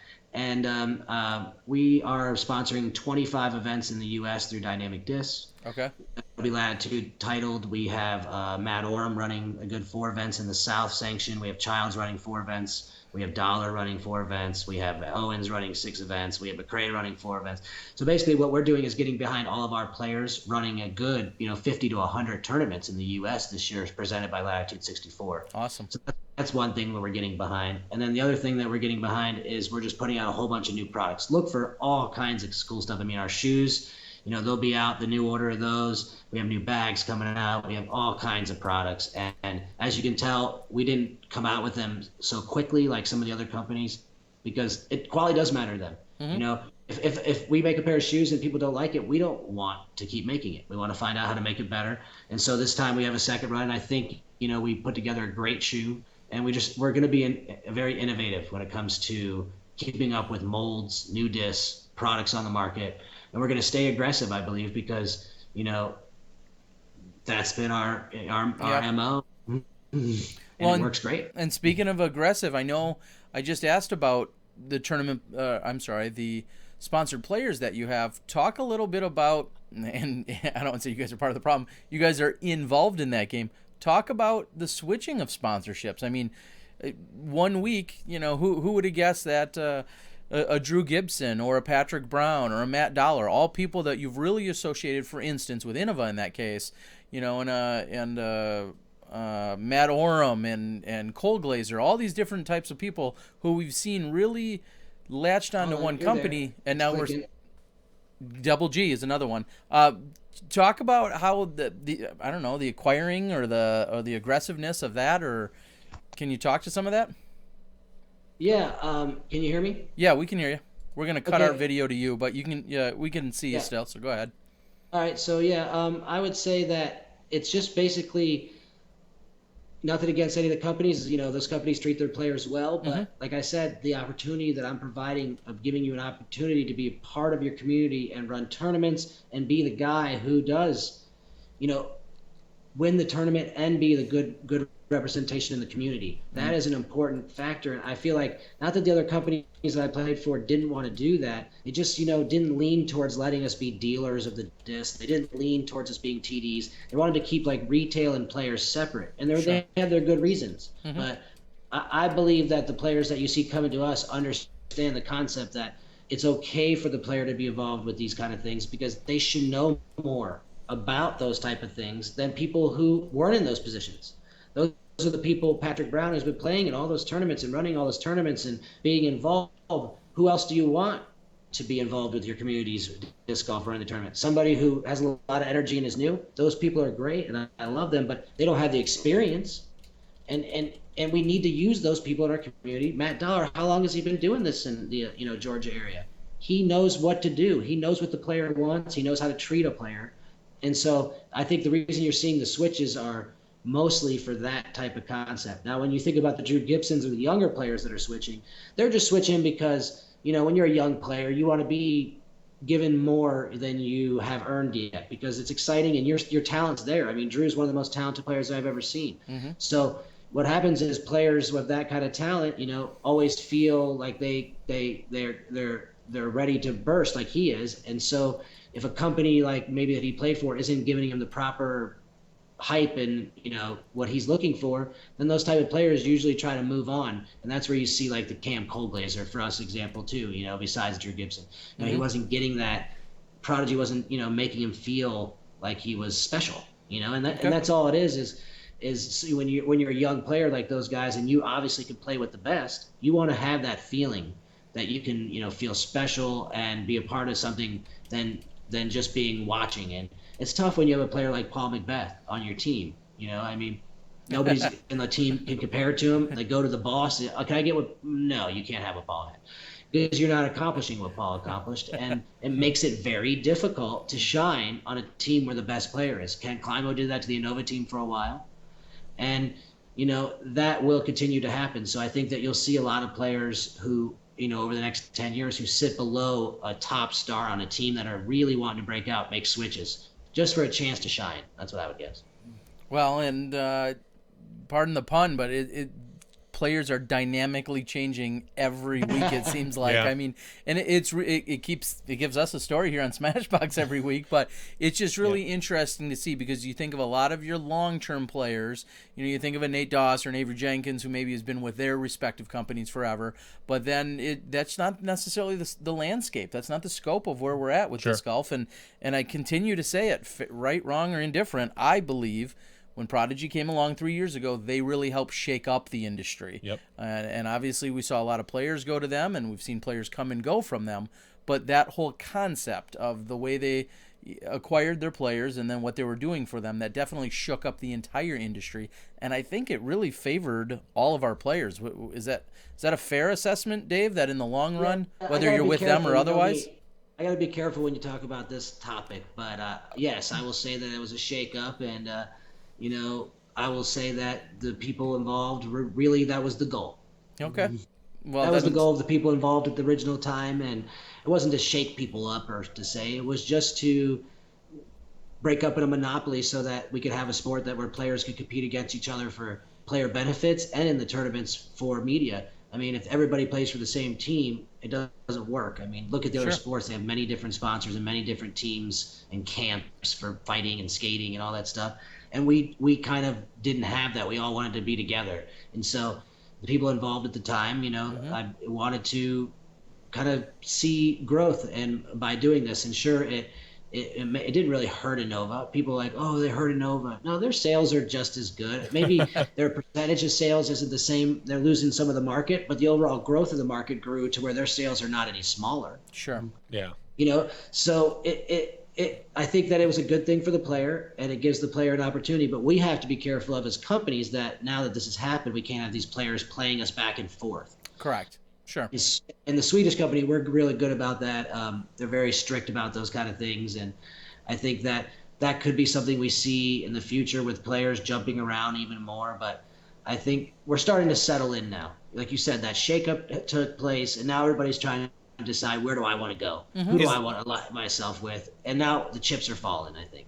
Yep. Is that a different mentality with the Swedish company versus some of the American companies? I mean, we have, obviously in America, we have more of a mentality of, get what you can, pit people against each other, try to get the best deal you can. Is it going to be for Latitude? Is that going to come into effect in the future? No, they don't. They don't play the game that way. They don't Okay. like it that way. They take it to the point where if I'm sending a new player a contract and they show it to somebody or use it to pit against somebody, and the contract's null and void. It says it in the first sentence. Okay. Good. You know what I mean? So that's the kind of stuff is we're not there to compete against people or steal super players. People think that probably out there that I took some players from some teams. Sure. But really, those players approached us, and they were looking for a move, and they just knew that I was the guy to talk to at Latitude 64. But I didn't go around stealing players. That is for sure. When players complain to me and say, wow, I didn't get this or I didn't get that, and I've been treating poorly, I might say something, well, I would try to treat you better, but that's about it, Sure. And I think that players in general are understanding that they're in the leverage position, so we have to be careful. That's fair enough. Somebody on the board had asked if Latitude contracts are 1 year or if they're longer. I mean, you're one of the few people that can answer a question like that. It varies. It varies per player. Okay. So there's a couple other questions on the board. A lot of people are asking how your health is. How's the foot? How is everything as far as you're getting older, Dave. Yeah, So Yeah, you well, gotta the lady Cynthia Whitaker, the one I'm with, she really, really, really changed my life because I went through those surgeries and my foot wasn't getting any better and it broke again and stuff. And she said she thought that the doctor I had, even though he was really well known, was just not doing a good job. So she did some research and found herself an even more well-known guy and got a second opinion. And he gave me these insoles and did some stuff to my feet, and my feet feel great now. I have no problems anymore. They don't break, and I can actually wear shoes. I don't have to limp around and put gauze in between my shoes between rounds. And so my health is great. Overall health, I'm getting older. I'm getting ready to get a checkup. I hope I'm in good shape, but besides that, I think I'm doing pretty well health-wise. I'll follow that up. I'll give you guys a free plug here. I think earlier today I saw our buddy Cool Daddy Slick Breeze Bobby Brown over at the DD Warehouse. He was periscoping, so you should go out and follow them on Periscope. That I think he was showing off that the new shoes have arrived. Were you guys waiting on some larger shoes? Does that ring a bell? Yeah, larger shoes and new colors. There you go. So he was periscoping, saying that they were hit the warehouse today, and they should be inventoried and up on the website by tomorrow. And I believe he had a size 13 or 14 in his hand at the time, but it sounds like the new order of shoes had arrived. So just to give you guys a little free plug. I'm not trying to brag about the product, but the U.S. Open, that final round, was it more rainy anywhere all year? I'm not sure. And John McRae played the morning round because he didn't have a great third round. Uh-huh. And so he played solid through the rain. And I'm not lying to you, and you can bring him out here and ask. He came home, I was staying with him, after being out all day, and he took off his shoes. Now, mine, I played only half in the rain. I'm soaked, okay? He takes off his new Latitude shoes that I gave him as to be the first person to wear them in a tournament. And his socks are dry. Wow. Bone dry. Huh. And I couldn't even believe it. I thought they used to be damp or something, like, even with water socks, but they were bone dry. Huh. So one thing I will get put on the line right now is I'll say that you'll be hard-pressed to find a more waterproof shoe. Okay. Well, fair enough. Well, I know they're in larger sizes now, so everybody, new colors and larger sizes. Thanks to again DD over at Cool Daddy Slick Breeze and the Periscope earlier today. We saw earlier this year, Macbeth mentioned you for getting a sponsorship or some help with On It. What's your relationship with On It, Dave? They sponsor me. I was a player. I just kind of get lucky, and I ran into some people who knew Joe Rogan's company, and they got me sponsored, and I did some floating even, and those float deprivation tanks that Joe talks about, and they sent me tons of product and gear and all that kind of stuff, and they put a nice profile up of me up on their site with all the other professional athletes. And basically, they just said, if you could prove in our sport that On It was a product that people, used, then, we'll be able to do more with you in the future. And, it's hard to prove. So I'm trying as the sport grows. But they're keeping attention. And Paul Macbeth, he really enjoys their dumbbells and their kettlebells. Mm-hmm. So I figured, he asked me, and I'd set him up there, and I got him a good discount. And and as soon as my buddy who works there saw it was Paul's name coming through, I'm sure they gave him a better deal and offered. So, he even sent me a message saying that Joe Rogan wanted to have me on the podcast, and they were excited to be working with me and Paul now. So awesome. Very cool. That was the latest. And so hopefully maybe in the next month or so I get to be on a Joe Rogan podcast, talk about floating and Frisbee. Mm-hmm. Now, and Dave, you've been involved obviously with some of the larger mainstream companies. I know obviously before your time with Latitude, you worked with Keen, who's having a household name. I mean, you can speak to any household names in our sport. Having those mainstream big names attached to our sport, what do you think that means for us in the big picture? I think it starts to give us some credibility. That's what we're looking for, is credibility. But at the same time, we somehow have to create a way that we can show the companies that they make money. I am been associated with a lot of the mainstream companies, and I believe they made money in our sport, but I couldn't prove it. And from Solomon back in the day, the original Solomon Adidas, yep. I know that I was getting some help today from Adidas. Mm-hmm. But I originally was sponsored by them, 10 years ago, and then Montreal, and then Keen, and then, there's just been a lot of other things from Kavu Clothing, which is a big clothing company out of the Northwest that's nationwide now. Mm-hmm. They just couldn't find a place where they could prove on paper that disc golf was a profitable entity. And that has been one of our issues, and that just takes time, and we have to be able to, as our organization needs to be providing demographic research, we need to be doing more surveys, and as a sport it's really kind of a pain, but until we do that, it's hard for companies to say, I want to kick $1 million to the disc golf growth because we have that product, even though they don't know if the product's directly selling just because of us or because it's a good product. I agree, and that's always tough. And I mean, that can even look at that at a local level. When you may have a big tournament in town, maybe it's a national tour, maybe it's an A-tier, and we almost need that direct connection so that when you go into the gas station, when you go into the mom and pop shop, you say something, and DD is lucky because they're all in this little town of Emporia, and they see the enormous influx. But of course, when I go into a store, I like to, if I can, say, oh, hey, I'm here for the disc golf tournament. We really appreciate the support. And sometimes if that connection's not made, these sponsors of these tournaments, they may see an influx on a Saturday or Sunday, but if there's not a connection made, they may not want to sponsor it the next year. So there needs to be that direct connection made one way or another, whether it's a coupon code or handing something over or getting tournament directors or players to say something to the actual, establishments.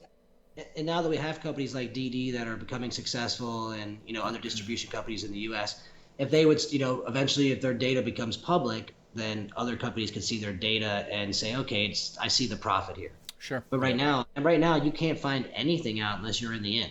Mm-hmm. And so it's really difficult to see where the money is, and people talk about the size of the industry, and nobody really knows. Well, we could start here. Smashbox has broken some pretty big barriers. So if you want to tell us like Latitude's gross sales last year, no, okay, maybe not.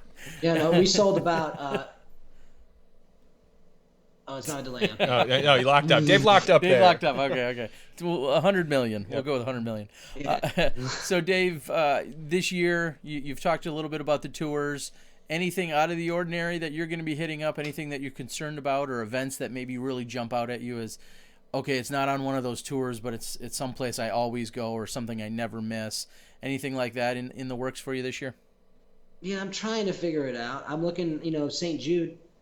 I'll probably attend the St. Jude event. I like what it does. I thought the course was, challenging. I think I'll attend that. That stands out to me. But, besides that, I there's so many events I can't even barely keep up with the ones on the tours. I'd love to play a lot of events. A lot of people, invite me and Cynthia to a lot of their tournaments, but it's so hard to fit them in the schedule. I mean, one that really sticks out is the Delaware Disc Golf Challenge. I mean, that's one of my favorite events. It's Iron Hill, hardest disc golf course in the world. But he's fallen right between like a national tour and a DGPT this year. Yep. And so it's like, how do I make it happen? But I do know one thing that I'm excited about, and that's for you viewers at home. I'm coming back to Michigan. I'm going to do one of our events in Michigan, and I'm going to be in the Michigan area. I'm hoping it's going to be in Grand Rapids area, working with Dickie Prince. And hopefully we can get one of the events going there, and I can come back and see all my friends and people that I learned to play disc golf with in the Michigan area. So that'd be exciting this year. So you haven't And I'm quite. working on a new sponsor, but I can't tell you guys what it is yet. Oh, okay. All right, well, we'll wait. So you can't be more specific as far as the cities that these places that your tour is going to be in. Yeah, I can give you some of the cities, sure. Okay, yeah, because You know, we've got people asking what some of the cities are. It's Abilene, Texas. John McRae. It's on the schedule already, 26th and 27th on PDGA. We have the one in Kelseyville, Lakeport, which is in the Buckingham Golf Course in Northern California. Its registration will be live tomorrow morning. Okay. Bowling Green, Kentucky, hopefully. That's obvious. SoCal will be in Los Angeles. The New York is in Rochester, hopefully. John's going to be working on that. Hopefully he can work with that club and get them involved. Oregon will probably be in the Portland area. Michigan, like I said, Dickie Prince and Grand Rapids. Virginia, I'm working with hopefully John Bisco and his private course outside Spotsylvania. Florida will be where John's from there in the, I believe it's in the southern area on the inner side of Florida over by Tampa. Then he'll do the one in Valdosta, Georgia. And we'll finish it up at the Bird's Nest in Denver, Colorado. So All right. that is all the cities. Only thing that we've sanctioned the first three. I'm working with hopefully with the Bowling Green if I can convince them. If not, we'll do something in that area. But hopefully we convince them to be part of our series. And if after that, I will be putting out the full schedule over the next few weeks. Just got to get through all the sanctioning, get everything exactly set. I hate putting stuff out ahead of time. I'd rather make people wait. We're putting out the whole point series at the same time. It's 4 events, very similar 100-point system, no bonuses for attending extra events. And basically I'll have the list of prizes in the advertisement and the tour, and hopefully people will come out and attend. Very nice. Sounds like you're going to be pretty busy now. Is your amazing and wonderful and beautiful better half, is she going to be doing trophies at a bunch more of these events? Because they were pretty well received last weekend. Oh, yes. She's been doing all the artwork for the stamps. So she's going to be doing artwork for many of the stamps. I mean, probably all of them, hopefully, if I can get her to. Maybe not the John McRae events, but the ones that I'm running. And then she's also doing the next generation tour stamp, which is coming out now. She's almost finished that. And, I can't get her to do all the trophies, but she'll probably do some here and there. I'm sure she's amazing with the art. But she's working on her own company, Synergy Art. And she's hoping to really grow the sport in a different way. I can't tell you guys the information on that yet, but she's going to be taking disc golf.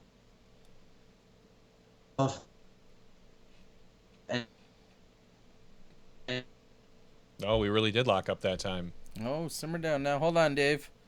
I don't know if you can hear us, but it sounds like there's an official lockup on you as you were telling us about Cynthia's trophies. If you can hang on for just a second. I don't know if we're going to lose him here or not. Well, let's do this. All right. We're going to hang up on Dave. I'm going to give Dave a call right back because as he was talking about what Cynthia is hopefully doing. And we'll see if we can get reconnected with him. We're going to be wrapping up with Dave here shortly, but we want to make sure he can get his plug in here for Cynthia and a few final questions as we wrap up. It seems as if there may be a connection issue. Yeah, it could be. It looked like it's something on his side. Oh, all right. We got Dave back. I don't know. Yeah. Go ahead. Yeah, you were talking about what Cynthia was doing.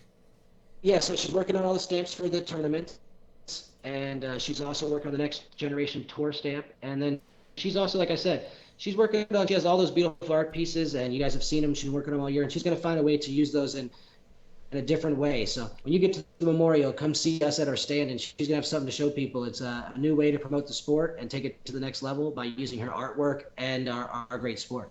Awesome. Cool. Chuck Kennedy chimed on the board real quick, and he says that Dave has the highest average year-end world ranking for the past 10 years. What? Yeah.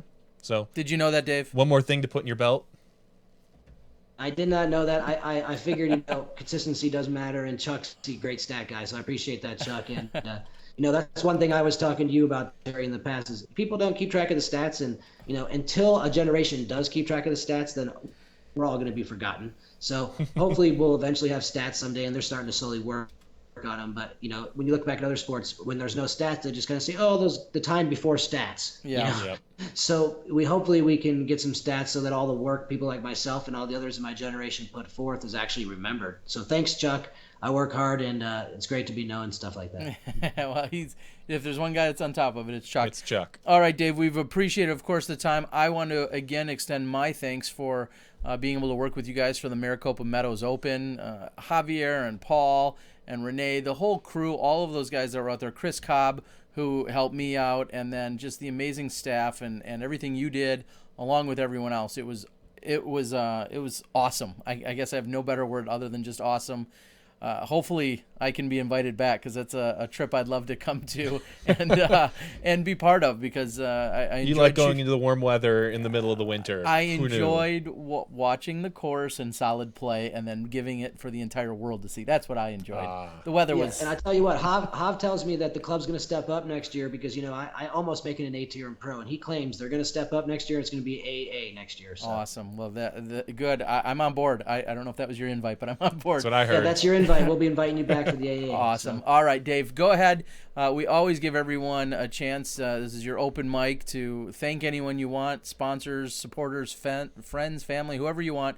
Go ahead and send your support out there if you'd like. Well, I've had many sponsors over the years, so I just want to thank all sponsors, and current sponsors that are really important are Latitude 64, Voodoo, Huck Lab, On It Sports. I have Keen Footwear. I'm sure I'm leaving people out. That's why I hate doing it. But Latitude 64 is my main sponsor, and that's who does most of everything for me and makes it happen for me. But I wanted to plug again. Don't forget, people. Information's coming out. Look for it online. Look for it on Facebook. Latitude. We'll create a website that's coming out.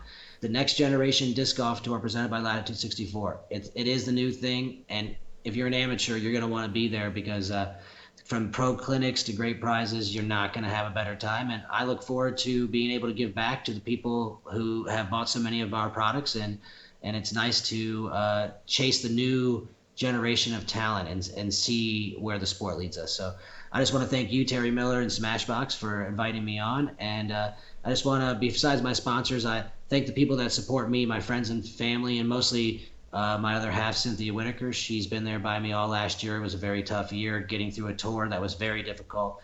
So without people like that, you will never be able to make it in this sport. And I just wanted to thank her and the others who were there by our side. And I look forward to another great year and seeing people like yourself. Maybe this time I'll be on Smashbox a little more often instead of taking 7 in the lead group. All you got to do is win, buddy. All right. All right, Dave, we appreciate your time. As everyone on the board has said, they've appreciated your insights, your question answering, all the answers you've given us, and everyone saying that you're a great ambassador. We already knew that. So we thank you for your time, and we'll look forward to talking to you again pretty soon. Thanks, Terry. All right, take care. Appreciate it. Thanks, Smashbox. All right, see you guys. See ya. Bye. All right, and as we said, that of course was your 2008 world champion, along with literally hundreds of other titles. He's got Dave Feldberg. He's got And what so was many- the stat again that Chuck gave us? He has basically he's had the highest average world tour ranking every year. He's never fallen below 5th Oh, okay. for the past 10 years. Well, I know that obviously Chuck is a stats guy first and foremost, but then also Dave has done his share of keeping track of things, as he should.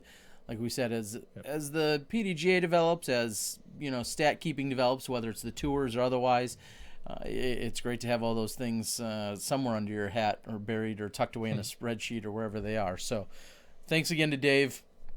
and the entire crew over there at Maricopa Meadows. And as Dave said, we could probably ask him 100 questions, and he could go on and on and on with everything that everyone was asking off the board. However, most of it will probably be answered on a website in the next week or so. So just hang tight. Dave will get all the information out there for you guys, and then you guys can see what's going on, where you need to go, where you need to register, what events are happening, all of that other stuff. So pretty exciting stuff. That I'd say, we have another tour, but it definitely is it's a shift of focus. It's a unique tour. It's focused towards the AMs. If I were a little younger, I'd probably go pursue that. Maybe Smashbox will be hired for some of those. We'll go cover some of those too.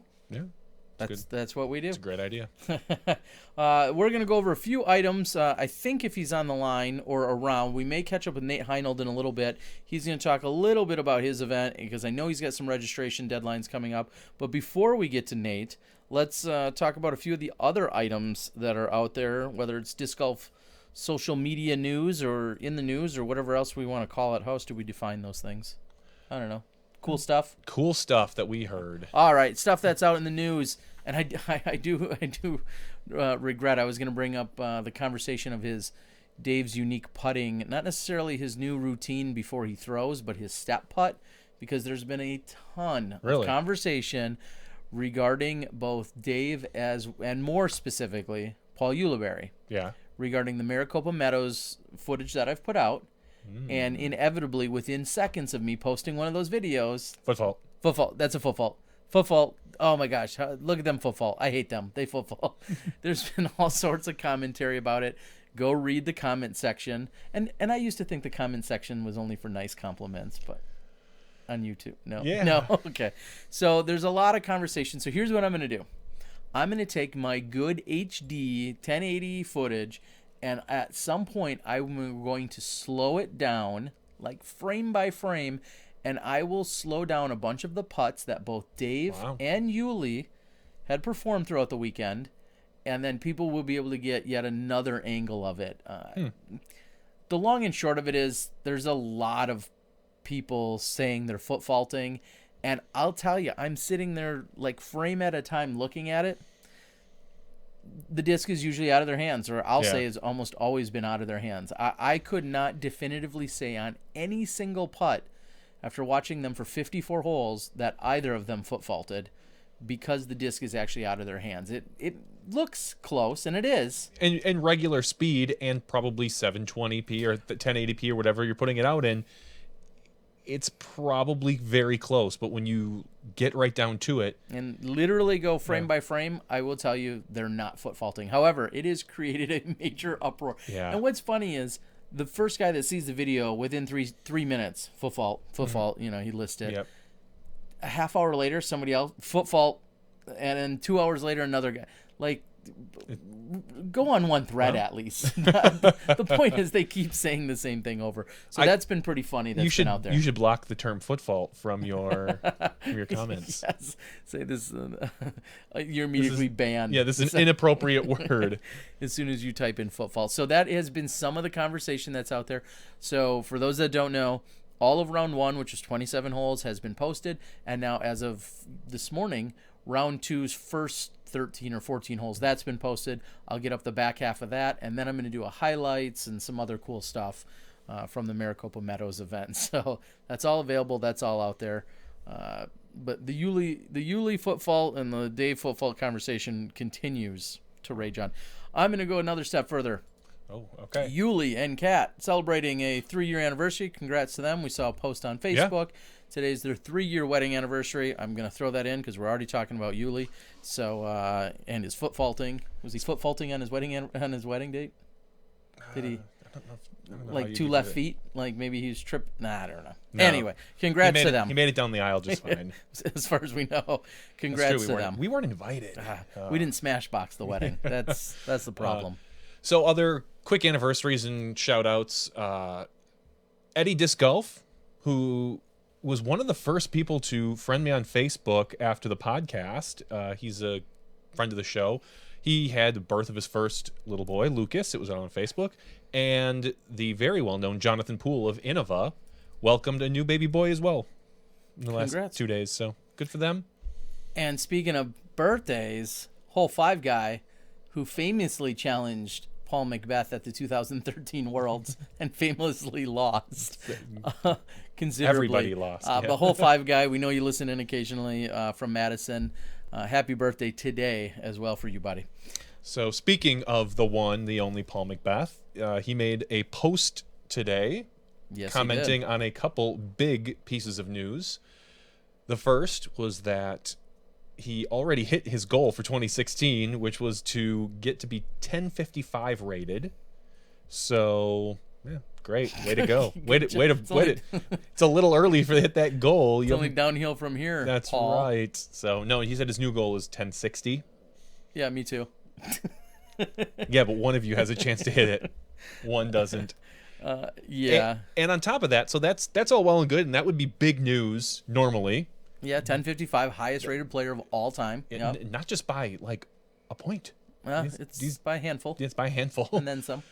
No one's even crested the 1050 mark as far as I recall. Other than him. Yeah. So. And then on top of that, he kind of dropped a subtle bomb saying, oh yeah, and I've got a new sponsor, Adidas Outdoors. Yeah. So he's getting shoes from them and clothing and whatever else. I don't know, but congratulations to Paul on pulling down one of the big sponsors, one of the big shoe sponsors we've talked a lot about. We've always talked about, hey, when are we going to see Nike or Reebok or Adidas or Coke or Pepsi get in on the sport? Well, guess what? They just did. And I don't know any of the details, but it's a small step or a big step. I'm not sure. We'll find out in the next year or two. Well, I followed up with Paul because it was a pretty cool announcement that he had made. And I said, hey, I want to make sure I know what I'm talking about. So can you elaborate a little bit? And he basically said that, like you said, anything outdoor Adidas is something that he's getting as part of the sponsorship, not in the golf category, which is kind of funny just considering we're disc golf. He said that anything in terms of the clothing that he's looking for and shoes and rain gear, and as Dave Feldberg just mentioned a few minutes ago, you never know what you're going to be playing in. So if he's going to be outfitted with shoes, I think he showed 5 or 6 pair in the picture that he had posted today. I'm guessing if he needs more, he can get more. But it showed that he's going to have shoes and clothing, and he said he's pretty well set for this year on things that he already needed. So, and he already owned some Adidas wear and whatnot. But yeah, pretty cool that you're going to see Paul Macbeth, like we said, outfitted by a major household name brand. Everybody who's ever bought a pair of shoes knows who Adidas is. Correct. I mean, we all thought it was big many years ago when Keen came on the scene. Mm-hmm. And Keen is, we'll just say, a minor player compared to Adidas. Adidas is worldwide and huge. Keen was phenomenal, but Adidas is that much bigger. And Keen wasn't exactly a household name. If you were into hiking and things, you probably had some of their gear.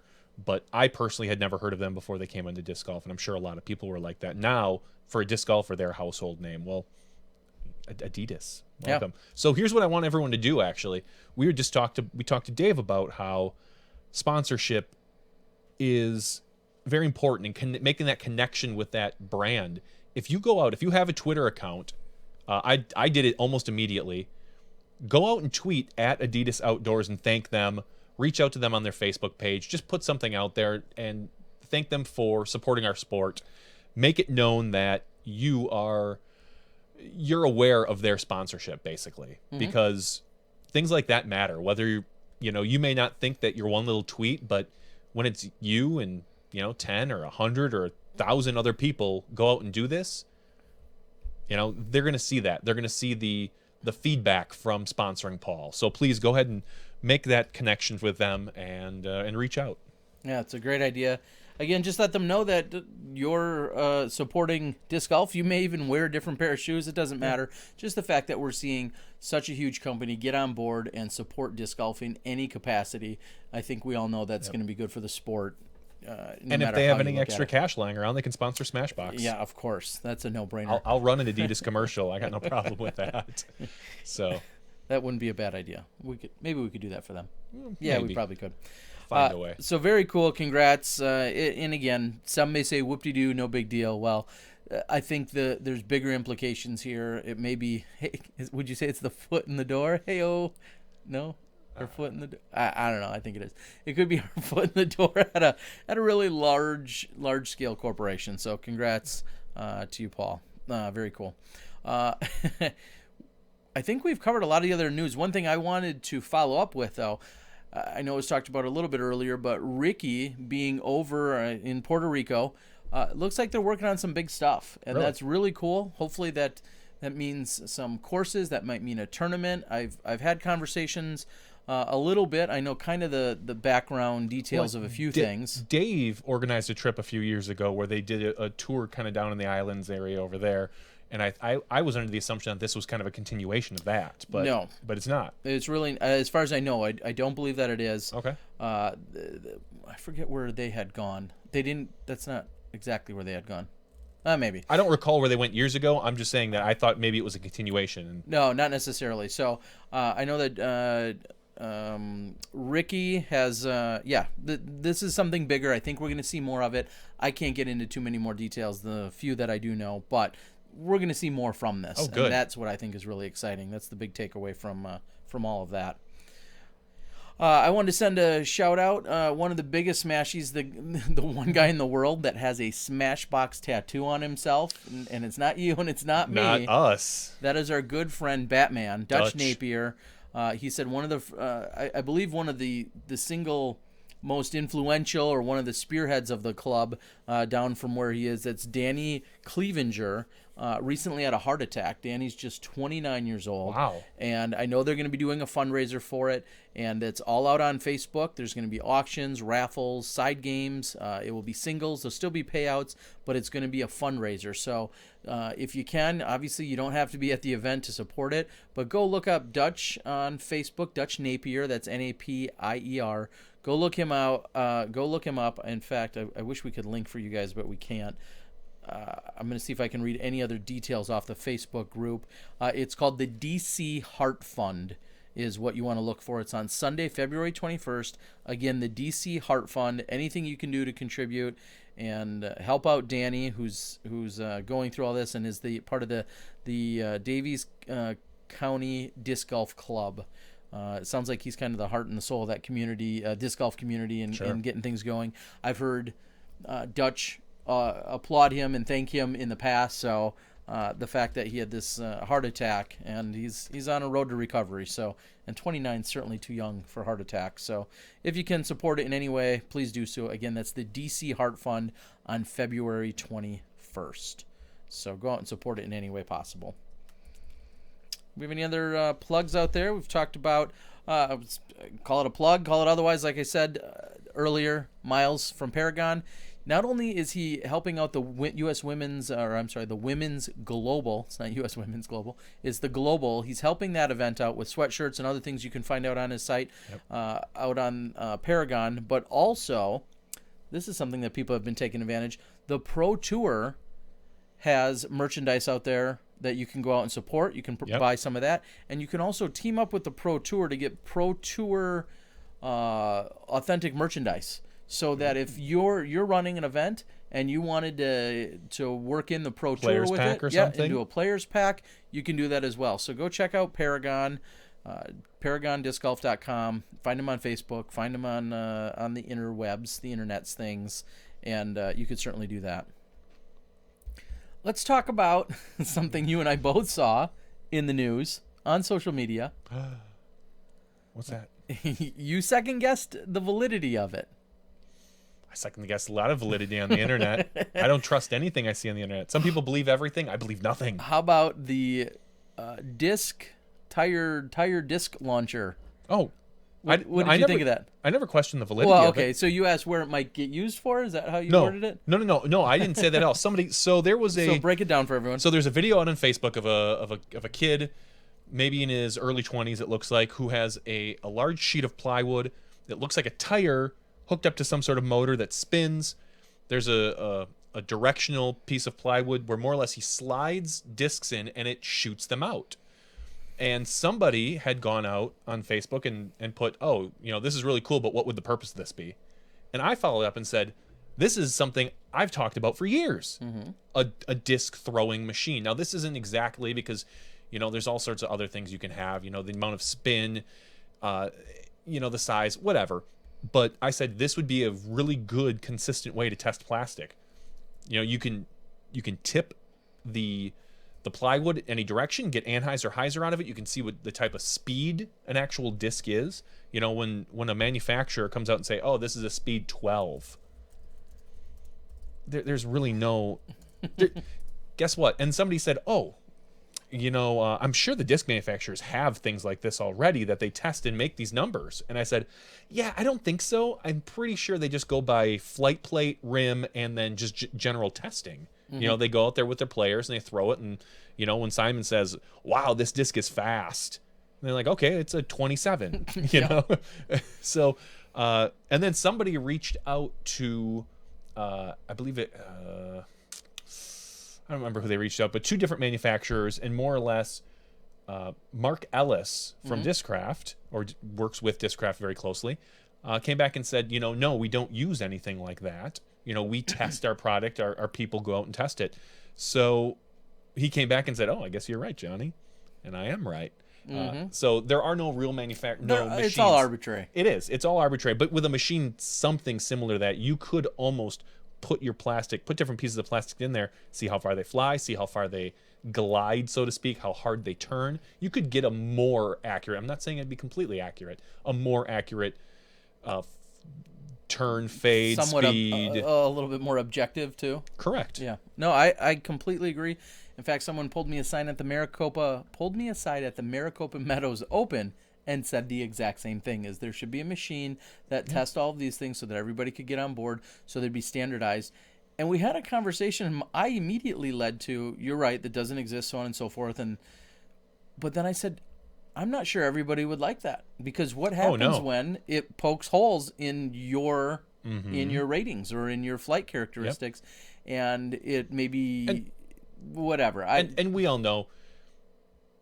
So the prototypes that are sent to the PDGA are going to be a little different than the second runs that get run, or the third runs. Maybe they, as they say, maybe they cool faster. Maybe it was a slightly different consistency of plastic. So, your speed, what would be considered your speed 12 is now a speed 13 or a speed 11. It's never going to be precise. Those numbers don't mean squat. Yeah, I mean, they're a generic indicator of about what a disc will do. Correct. So, and I've said that for years. I think our pals over at Disc Golf Answer Man have politely said that in so many words. There's only so much those numbers can do for you. So I'll be the first to admit I get really annoyed when somebody says, well, I've got a speed 7, glide 5, turn 2, and a whatever, a fade 3. I need one with a turn 1 instead of a turn 2. Or my favorite is, I've got this, but it's got all these numbers. What's the equivalent in this other manufacturer's plastic? You're like, I don't know. They're all like, this one says it's close. Well, it doesn't fly anything like it. Like, I don't know. Not my problem. Like, really? That's because there is no standard consistency to Correct. these.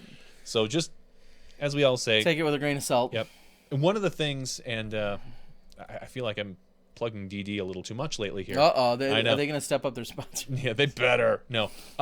They have a buyback program. Yep. Which I think is phenomenal, and I wish more manufacturers did that. I might have even mentioned it on the podcast before that I think it's really cool that if you purchase their plastic, within a week or two, I think you can bring it back and they'll exchange it for something different if it's not what you love. I'm guessing there are some conditions that it can't be all like road, torn up and things like that. But I'd love to see more things of that nature in different areas of the country. So, whatever. We shall see. I apologize. I'm getting some updates here via text. I think I've missed out on a few things. Paul Macbeth has sent me. I was corrected as to. It looks as if he sent me a private text showing me that he was already wearing and a supporter of Adidas shoes. He sent me a picture of another 9 pairs. Great. That seems to be that he was playing with and throwing prior to the sponsorship. And then also, again, one of his very fancy looking, I'm getting the picture, very fancy looking rain gear outfit. So you're going to see. So do you think he can get some in men's size for me? That's a joke. And Dave says that thanks for being joining us on the show, and of course we're glad to have him. Some have questioned why we hadn't have Dave. He stopped in briefly. We had him at GBO. At the GBO, it worked out really well, and as we tell a lot of our guests and a lot of the players, for those that don't know, it's very much come along with the people that have been very easily accessible to us, and Dave's been obviously a busy guy, and we don't see him nearly as much out and about, and he's not as active on some of the social media, realm as some of our other players are. So it's just been a matter of time. And honestly, it sounds bad, but the events we covered, he wasn't always the premier player there. He wasn't performing, and he had a rough year last year. He said it himself. So hopefully this year he can step it up a little bit, hit more of those top cards, make it on Smashbox a little more often. Somebody asked why we haven't had Jordan Castro on. And I said we reached out to Jordan Castro at GBO, gave him an open invitation to show up, and I think he just ended up going home and going to bed a lot of nights. He was a party animal. He's gotten too big time for Smashbox. He's too big time for us. He used to be a fellow Smashy here every weekend, but I don't know. No. Anyway, so we appreciate all of our Smashies out there. I'm going to check my notes and see if I had anything else major here on my list. I think we've gone through most of the other things that I had listed for. They fit in at one time or another. Hopefully everybody can support, like we said, go out and support Dutch. Dutch has been one of our biggest supporters here. The only guy that we know of that has a Smashbox tattoo. So when he puts his bat signal out for help, I think our Smashies and everyone else that can go out and should support it as best as they can as well. All right, so here is what we're going to do. I've got a pick of the week. I don't know if you do. I've got a pick. I've got technically two picks. All right, well, go with yours. All right, so first and foremost, my house, we have I've got a couple different streaming devices, but the one we use the most in the house is the Roku. It was the Roku 2. It had died on us. It just started locking up randomly, so I went out and bought a Roku 4. It has a really cool feature. The Roku remotes are kind of small, as most of these ones are. They barely fit. I mean, I've got big mitts, but barely fits my hand, so I tend to put them. They fall between the couch, whatever. If you go onto the Roku 4, there's a button on the top of it. You hit it, your remote starts beeping. It goes beep, beep, so you can find it. Plus, I have kids that maybe set them down in places, or I've been known to carry them. And I lost one once on the top of a refrigerator because I set it up there when I went to the refrigerator. I walked away, couldn't find it for like 2 days. The other pick I have is, speaking of the Roku 4, I started streaming a new television show on Amazon Prime. It's called Mad Dogs. It's really good. I'm only one episode out of 10 in, and I'm already excited to watch more. The premise is these 5 guys that knew each other, they just say back in the day, get back together. They're down in Belize, I believe it is. Belize or Brazil. I think it's Belize.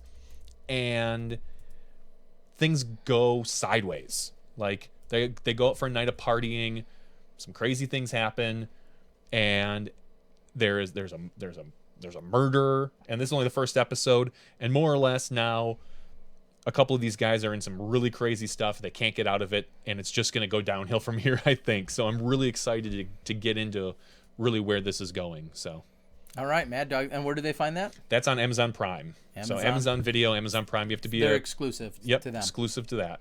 All right. Well, funny enough, I don't know, I guess ironically enough, out of nowhere the other day when I was doing some editing, I was sitting on the couch, and it seemed as if an app just appeared on my phone, which I know is kind of bizarre. I am positive I did not go out and download this.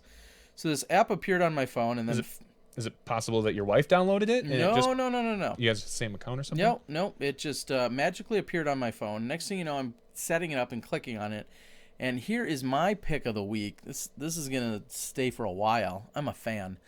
The Peel Smart Remote. And I have an Android phone, and I simply clicked on it, and it asked me what kind of television I had. Oh, because your phone probably has an IR sensor built into it. Exactly. Cool. Maybe. I don't know. So it asked me what kind of television I had. It was on the list. No big deal, because my TV only does me so much good. But more specifically, we have an old school... Love you, Ellen. We have an old school TiVo. Yeah. That my then girlfriend at the time won on Ellen. Not Ellen. Yeah, I know. No. You said... Shout out Ellen. Ellen DeGeneres. Ellen DeGeneres, yeah. Yes, she won it because she was at the show. She was at the 12 Days of Giveaways. Yeah, many years ago. Like 15 years ago. Was it that long? 12, 13, whatever. Okay, so 12 or 13 years ago, she received a TiVo as part of the 12 Days of Giveaway, And sure enough, there was a couple clicks later, there it was, the TiVo. And I've always thought, man, if we lose or wreck this TiVo remote, I'm gonna have to go to eBay or find some other place. It's an old school TiVo. Sure. It's probably gonna cost me way more than it should. It's pretty specific, and I have to use it. And sure enough, a few clicks later, Universal remotes are out there and stuff. I don't know, but a few clicks later, I was also then working my TiVo. So Very cool. Since I know no one from my household is listening right now, I can't wait till I'm sitting in our house one night and somebody's clicking around on the TV, whether it's my kids or whomever, and I'm going to start clicking myself because I'm using my phone. And anyway, so Peel Smart Remote, I've got to say I just love it. I don't know how it got on my phone. I don't really care. It just showed up one day. It has not been there before. My guess is that there's got to be either an agreement with promo, Samsung or not, or I TiVo doubt Android, or but my cheap Samsung. HD TV. I someone don't know. said it works really great in hospitals if you want to freak people out. There you go. So yeah. Peel Smart Remote, I just got to say I love it because when I actually load it up, as I'm showing John, it perfectly duplicates the TiVo remote, which is a very unique remote in itself. I'll say this: the one of the things, two of the things that I think the iPhone misses out on is it doesn't have an FM radio inside, built-in, which a lot of Android phones do, and it doesn't have an IR sensor. There are things you can get. There's like, an IR reader that you put in front of your TV or near your TV that your phone will then talk to via Wi-Fi to then mimic that same thing. But it's, I'd say, built in. That's a way cooler feature. Yeah, I love it. So everyone's chiming in on the board saying it's a Samsung update coming in from my Samsung phone. Whatever it is, I'll take it. I love it. It's great. That's my pick for sure. And I feel bad. We originally discussed having him, and I know we're a little out of order. But real quick, we're going to get Nate Heinold on the line. Are we? And we don't want to save that necessarily for the after show. We'll get Nate on the line real quick.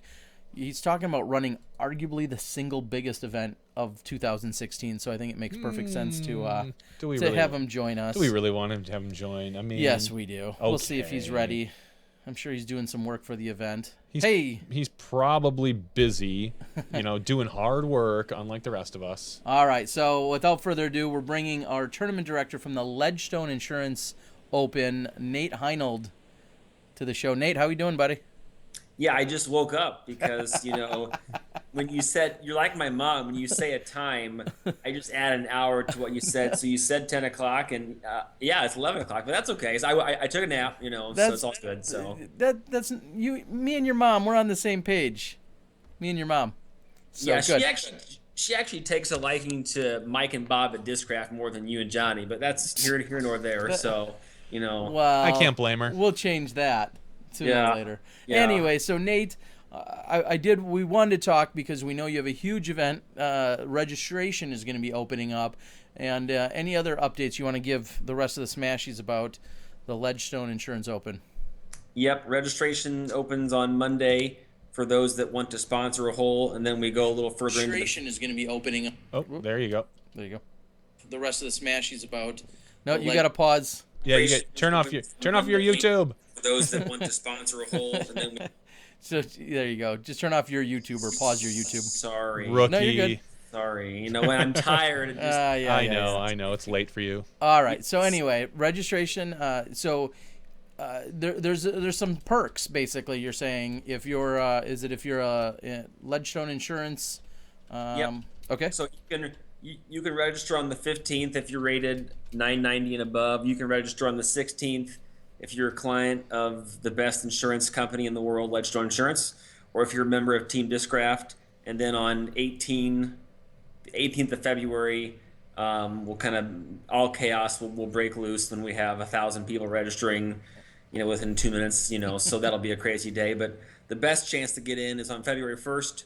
Just sponsor a hole for $75 and you can get in right away, and that money will just go to St. Jude's. So awesome. So we're trying to raise $30,000. I'm not trying. I will make sure the check is for $30,000 this year to St. Jude's. So. Well, and that was exactly something I was going to follow up and ask. I know you ultimately wrote a huge check for $20,000 last year. This year, you're going to increase that to up to $30,000. Pretty monumental efforts that you're putting on. Now, how many people can your tournament hold this year? I think like 1 million. So wow. I don't. All right, good. It's a lot. So no, we can. I could fit more than I'm even allowing. So, but I only have the mental capacity for so many complaints. So, so 1,236 is just the magic number. So, Okay, just 1236. yeah, just 1236. So, you know, That's a pretty enormous undertaking, and I know you and I have played a little bit of tag, social media tag lately. So so I don't want to put you too much on the spot, but obviously the whole out of bounds, stroke and distance, that may impact you at the Ledgestone and some of the way you've set up things. Have that all resonated and how that's going to impact you or what that means? yeah, I'm not. Oh, okay. If you're not sure, we don't. We can get back to it. We can skip it for another day. That's fair. I was unhappy with the guidelines that came out after the fact. All the TDs were sent the guidelines in October of 2015. At that time, I reviewed them and said, let's move forward with the design. We spent a lot of money and effort to fix Eureka and make it more acceptable. And then all of a sudden, we get notified of this. And so I had some conversations with Andrew, Big Dog, and back and forth with Chuck and Sean Sinclair.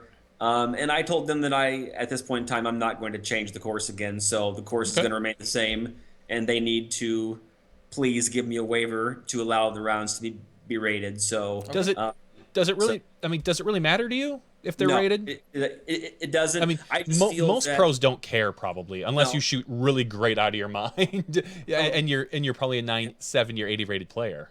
Well, I would say, and Big Dog and I think are in agreement. So I think he was going to try to make it work with Chuck, or at least that's what he is hoping for, to make a solution work, because he understands that we spent a lot of time to make the course better, to change the ropes around. We added 5 holes, took away some holes. So, and we have a GPS mapping company. We do all kinds of stuff, and so to do it all over again, I didn't like that thought. And I do think stroke and distance can work, and I'm trying to create this very challenging course. And so, but what was your question again, Johnny? Sorry, I'm just going to answer it. Oh, no, that's fine. I was just going to say, does it really matter to you? I mean, most pros don't care about their rating, to be honest. Yeah, I would say the only problem, I think the PDJ would probably catch some flack. So I just kind of told Big Dog, I said, if you don't rate these rounds, I'm not going to be the one getting flack. It's you guys that are going to get complaints. And then also my other point was, 1,236 players times $4 a player. If I'm spending $5,000, one of the main benefits we get are rounds that are rated. So why would I spend $5,000 to give to the PDGA for a tournament that can't even have ratings? And so, and that's a viable concern. And I think we briefly touched on it when we brought up this whole idea last week, is that this may impact how some TDs look at tournaments, whether or not sanctioning is something that's for them. And that's not necessarily a bad thing. Nope. It's just something people are going to have to realize up front, that sanctioning does or doesn't mean, X, Y, or Z to me. And each TD is just going to have to, have a conversation with themselves or with their supporters and figure out what's best for them. So, and I find a lot of value in the PDJ. I have no intention not to sanction it or anything like that. So, but at the end of the day, I would write the largest check for a tournament of the year to the PDGA. So, and I want to make sure that, my voice is heard. And unfortunately, I gave the PDGA, or I gave Chuck, he asked last year for all of the figures on the Eureka course for every round, for every player.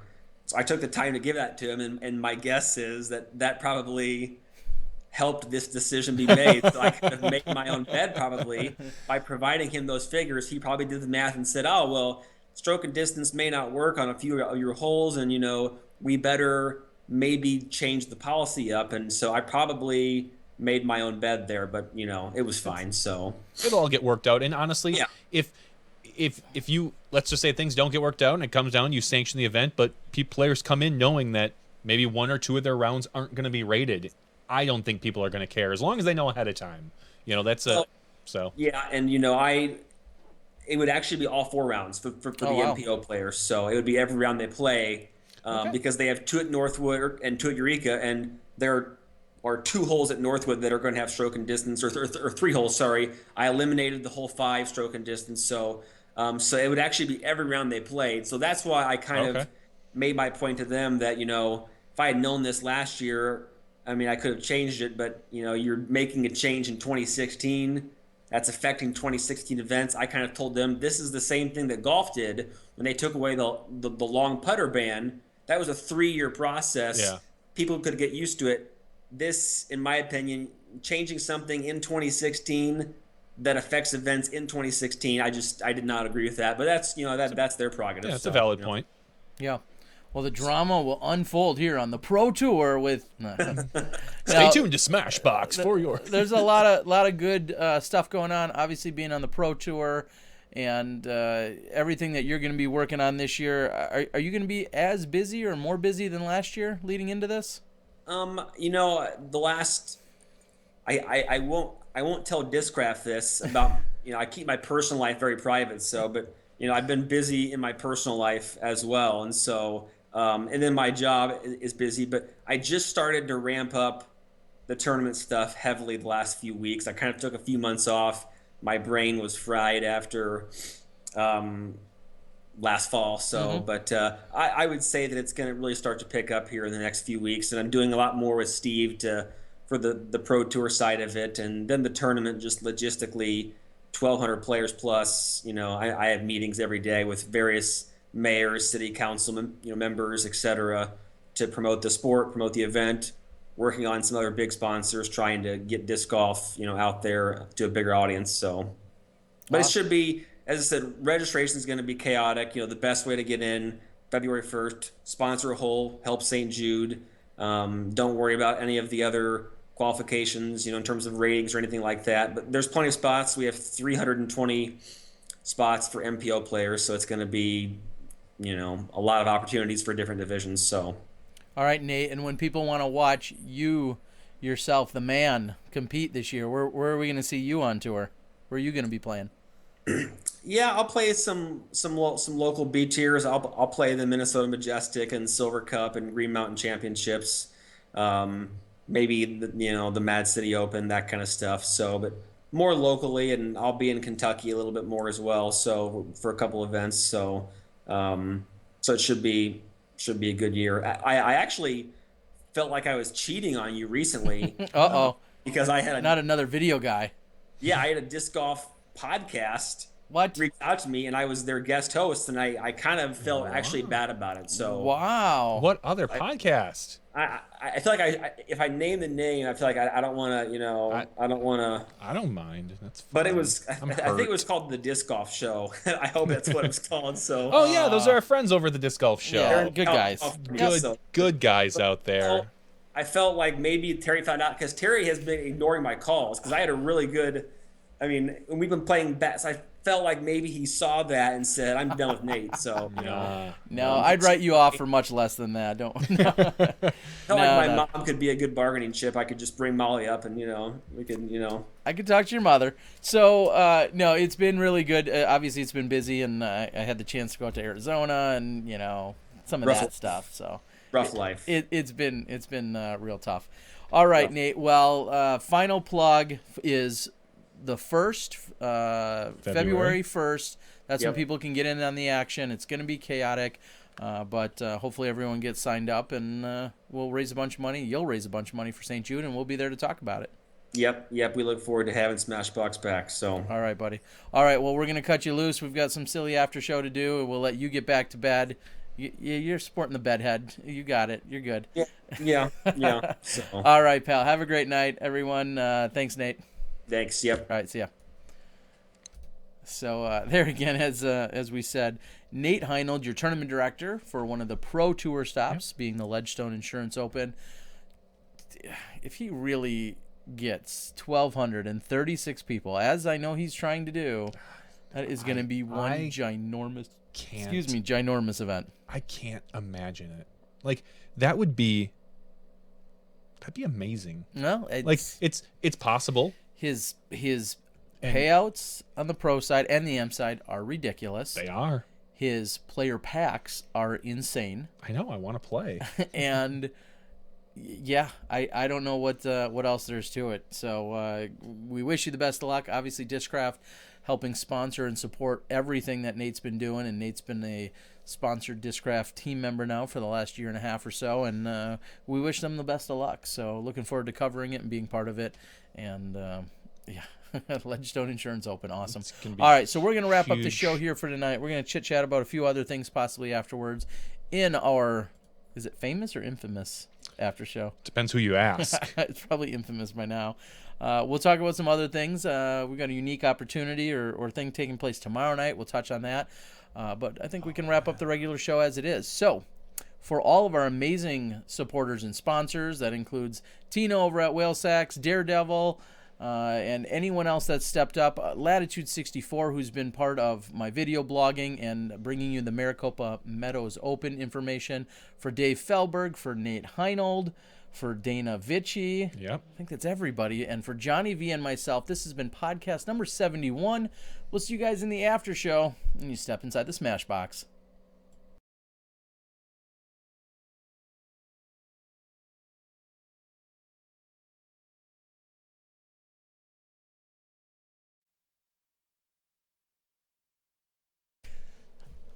What?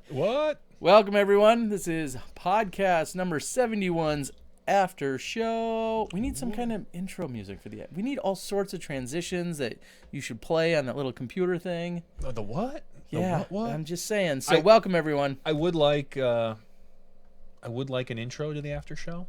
I mean, that makes sense. Transitions are really tough because how we flow from one thing to another. It's like, all right, Dave, we'll see you later. You know, now we're going to talk about this thing we call social media. So those are tough, but intro music, maybe even outro music would be kind of fun. I think we could make it happen. Yeah. I think the other good guys do it. Oh, I'm sure they do. Disc Golf Answer Man has them. Yeah, they do. But he also post edits all his stuff. Yeah. So He's got time for that. But on my phone, I got this cool program here called GarageBand. Oh yeah. It's an iPhone thing. Uh-huh. So this is kind of snazzy, and I'll see if I can turn this up. So I think, what is this set to? Let's set to. We're gonna go for Terry. We gotta go R&B, hip hop. hip hop. Okay. Hip hop. And then what you do is go ahead. You just pick one from each line. One what? One color. Just tap a square. Oh, and I make my own beats. You make your own music. Damn. See? So like every week it'd be. We could have a new theme song. So, I honestly, I've spent more time playing with this than I like to admit. It's But yet free. we have nothing to show for it. Oh God, no! Because just hitting. I play with it at work during my lunch hour, and I don't save anything. It's free. It's part of the Apple ecosystem, and they've got a full version that I can get on my Mac. But I opened it up and I went, it's what people really use to create music, and I don't know anything about. Yeah, like 300 grids there's and lines. so many different weird things. Turn the EQ up. Yeah, or something. that's all I know. Do some EQ stuff. Well. Yeah, Beats 1982. Yes, maybe you should make a cool beat for us. Yeah, that would make sense. Make a variety of them so we can pick, because I hate when someone sends us one thing and all I think is like, God, that was bad. And then I feel bad. So send us like 4 or 5 so we can at least pick the best one. The one that we love. The one that we love. All right. Well, we are here, of course, in Smashbox Podcast number 71 after show. And from what I hear, I missed out last week. I was not available for the after show. It was difficult because Chuck was having some Skype issues. Okay. So it was a little choppy. I think we kind of got the point. I was really happy I got to hang up on you. I kind of just cut you off. That's fine. Which I'm good with because we tend to say long goodbyes. Yeah, which your goodbye was by no means short or concise, I noticed. For you? The after show. Oh, for last week? Yeah. Yeah, no, I because I was reading, I started to close it, and then I had a really good question come up, so I answered the question, and then I felt like, oh, do I got to close this again? Like, ugh. So Yeah. You know, I felt like I wanted to answer the question that was on the board, though. I'm just so you're saying. right. No, I'm fully culpable of that. There was not a good, clean closing. So I did get a chance to today. I listened to it. Did you? In 4 times mode. No, in double speed. I was able to listen to it, and Chuck did exactly what we knew he would do, which is give us some pretty insightful stuff. as to the ratings and some of the details, some of the logic behind them. Yeah. I thought one of the biggest takeaways out of the whole conversation that makes perfect sense is when he talked about, because there's always criticism about cutting out your low rounds that are under a certain standard deviation or whatever he was saying, something along those lines. But cutting out your lowest rounds, if you just go out and you have a horrible round, but then why don't you cut out your highest rounds?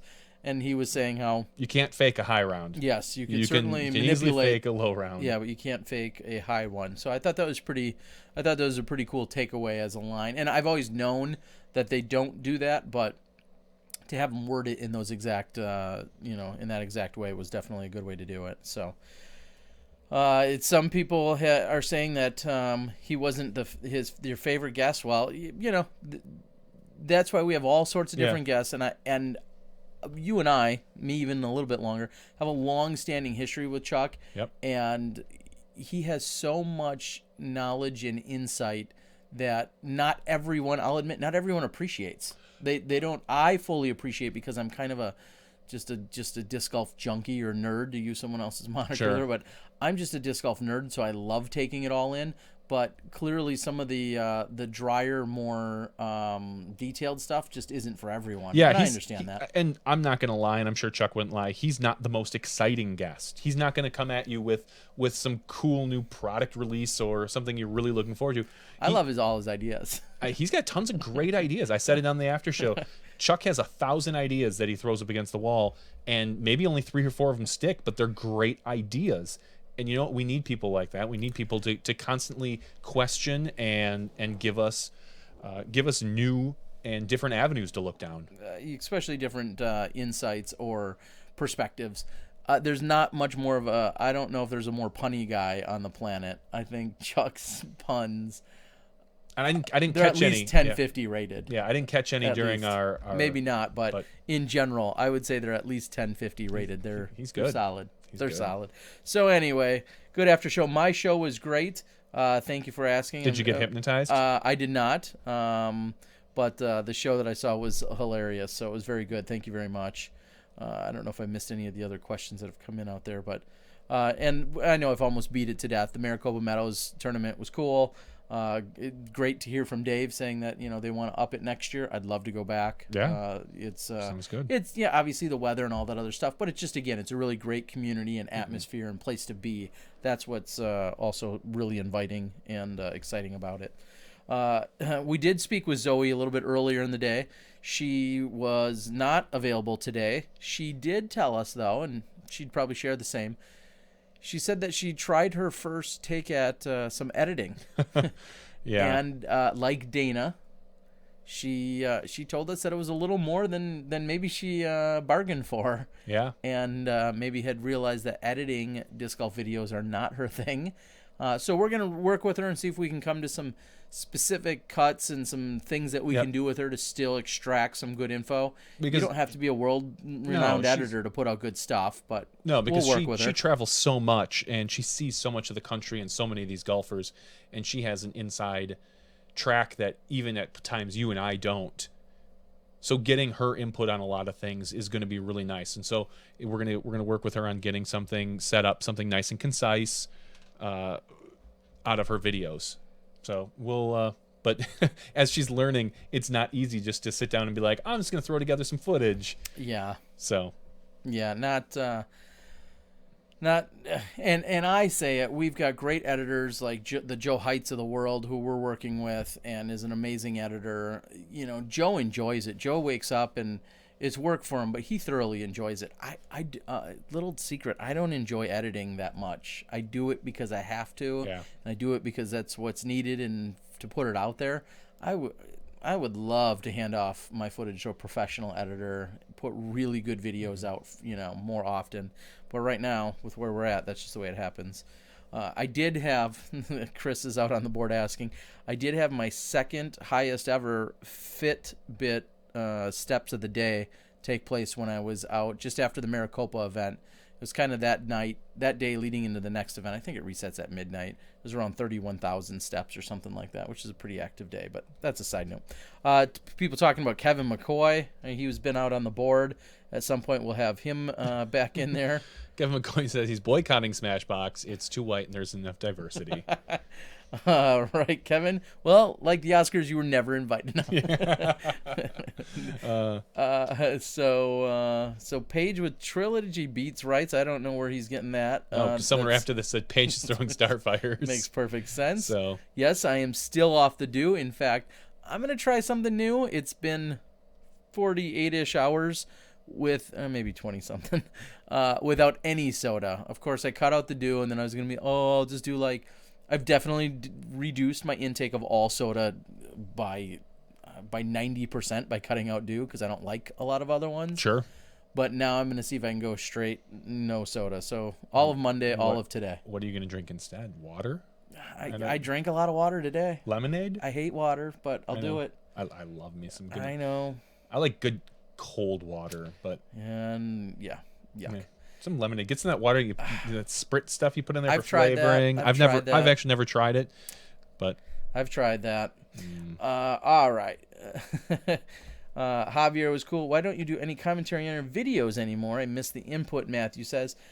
I'm hit or miss, and by the time, I'll say this, by the time I've gotten home, by the time I've put this video together and spent the 4 or 6 or 8 hours on it to put out a 30-minute video, sometimes just the idea of then watching it all again and then adding commentary to it, especially when it's alone, it's losing its interest with me. Maybe because I feel like it's dry and it's alone. I feel like if I were watching it with someone else, it'd be a little bit more entertaining. We'll see. I'm going to continue to play with different options. But, sure. Yeah, I apologize. Dude, and I'll say, come on over here. I'll be like, what? Yeah. I can't believe he hit that. Yeah, I know. And that would be funny. Would you want to see it for the first time? Yeah, I wouldn't want to preview it. You wouldn't want to watch it. I would want to I'd want to go in cold. Okay. For sure. Well, it would be tough for me because I know what's going to happen on every shot. Sure. It would be really tough for me, but that's an idea. Seeing someone says they enjoyed seeing Kat play with the men. What is the likelihood of getting more footage like that to give props to the great female players? Well, that was a really unique situation. Kat was going to be the only open woman to play in the tournament, and rather than going uncontested in the women's division, she signed up and then played in the men's division, so she wasn't quote-unquote out of place by being on that card. But I'm not sure you're going to see a lot of that in other situations where there's 2 pro women, and I don't know if they'd be on the top pro men's card, and so I'm not sure if we're going to see that too often. How did Kat finish? I didn't even... 2 strokes. I talked about it last week. 2 strokes out of the cash. So just 2 strokes out, and her putting was awesome. She really just had one bad hole, I feel like, the whole weekend that I saw, and that was featured in the video blog. Philo, yeah, we'd love to reach out to Philo. That'd be a good idea to get him out here on the show. Yes, that was talk this weekend too. Was Paige Pierce joining Hand Eye Supply? I saw that post. So congrats to her. Somebody asking about Paige being on Prodigy. Yes, Paige is in a contract with Prodigy through 2016. Trying to get caught up on all the... What am I missing here, Johnny? Browsing through. Javier is super smooth. That's what I remember about Jav, was just how smooth. Because I remember thinking like, wow, Michigan has Sugar Shack and this guy, both of which are super smooth. I mean, those are 2 guys you always look at and you go, I'd love to emulate that. Right. What about partnering up with another video group? Because it would make a great. You would make a great host. Get someone else to edit and shoot. That's certainly a possibility. I will say that I'm interested. If it's it's been a little bit tougher that if you're already, say, with Central Coast, or you're with PHP, or if you're already with an established entity, there's probably an additional challenge or 2. But if you're an up and coming, or you want to get more involved with shooting footage, and you want to talk to me about it, and there's a way you'd be interested in maybe partnering up with me to be featured on the Disc Golf Guys channel, I'm open to that. I don't think I've ever made that really crystal clear enough. So I am certainly open to it. If you've got some video editing skills and or video shooting skills, let me know. And if you're interested in being part of the, over at Central Coast, I think they have 4 or 5 different people on any given day or weekend that are shooting footage and or editing it. There's no reason that I couldn't reach out and have a little bit broader scope in terms of people helping on the Disc Golf Guy channel, assuming you don't mind being part of the Disc Golf Guy channel versus doing it on your own, which I think a lot of people also want to do. So that's why you don't see a lot of collaboration in that sense. Shout out on the FYI tonight. The 8 leaders got arrested. What are they talking about? Over in Oregon, those guys that took over the building. Oh, sure. Okay. So basically, there was some sort of shootout. So I'll be curious. I'll look at some news when we're done. Outsourcing for my commentary. I don't think that's funny. If someone wanted Smash to cover their event, what costs are involved? Beats, it really depends on what you're looking for. If you're looking for 1 camera coverage versus 2 camera, if you want live versus just Terry recorded, just Terry recorded isn't exactly Smashbox, but it's close enough. So how many rounds it is, how many days it is. So you would have to reach out to us with more details for us to give you a more accurate quote, so to speak. Correct. Yep. Again, as Johnny's alluding to, there's a couple different methodologies there. How many cameras, live or not, recorded, all that kind of stuff. Country Disc Golf was yelling at you to get your... He already put me on the bottom of the list. He said he's reached out to all 6 or 8 media companies. Yeah. And he's going to do 1 per week. So I've got like 6 more weeks before I need to submit the answers. I did just read up on Central Coast answers. I have not read yet. So I just read up on them last night, I think it was last night. So, and for those that don't know... They poked fun at me. Not a fan. Jerks. Well. Just kidding. Country Disc Golf sent out a questionnaire for a lot of the video producers, and he's doing a little series with a bunch of answers and things like that. So look into it if you have any interest in that side of the sport. Way off topic. Who you like in the Super Bowl? So I've been going back and forth with this. Clearly, the Panthers are the team. Mm-hmm. What's their favorite? Do you know? I think they're only favored by probably 3.5. Wow. So it's Vegas. They need to keep it close to keep the betting, whatever, I'm sure. So I'm not positive on that. It might be 4.5. But I think the Panthers are going to win. A small part of me wouldn't mind seeing Manning go out on top, because I think if he wins the Super Bowl, he's got to retire. He'd be an idiot not to. Kind of, yeah. I mean, he might still have 1 good year, not even good. He might have 1 year left in him, not even a good one. Good. But to go out on top, just like Elway, who did it in Denver, would be a very cool thing to see. So that part of me, but I think the Panthers are going to win. They should. And everyone... I hope they don't so badly. Why? Because they're such dick bags. Yeah? Okay, mainly Cam Newton, except for when he gives a football away to a little kid. Other Other than that, they're just cocky, a little bit annoying. They're confident. We'll put it that way.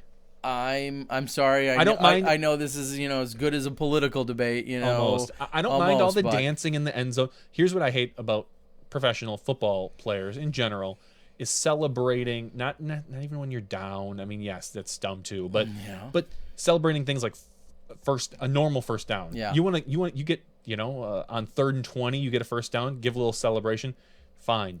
But for the most part, wait till you get in the end zone and then celebrate all you want. Do whatever you want. I don't care if you want to, even though you can't, jump on top of the defender and shake it, on him or whatever. I don't really care.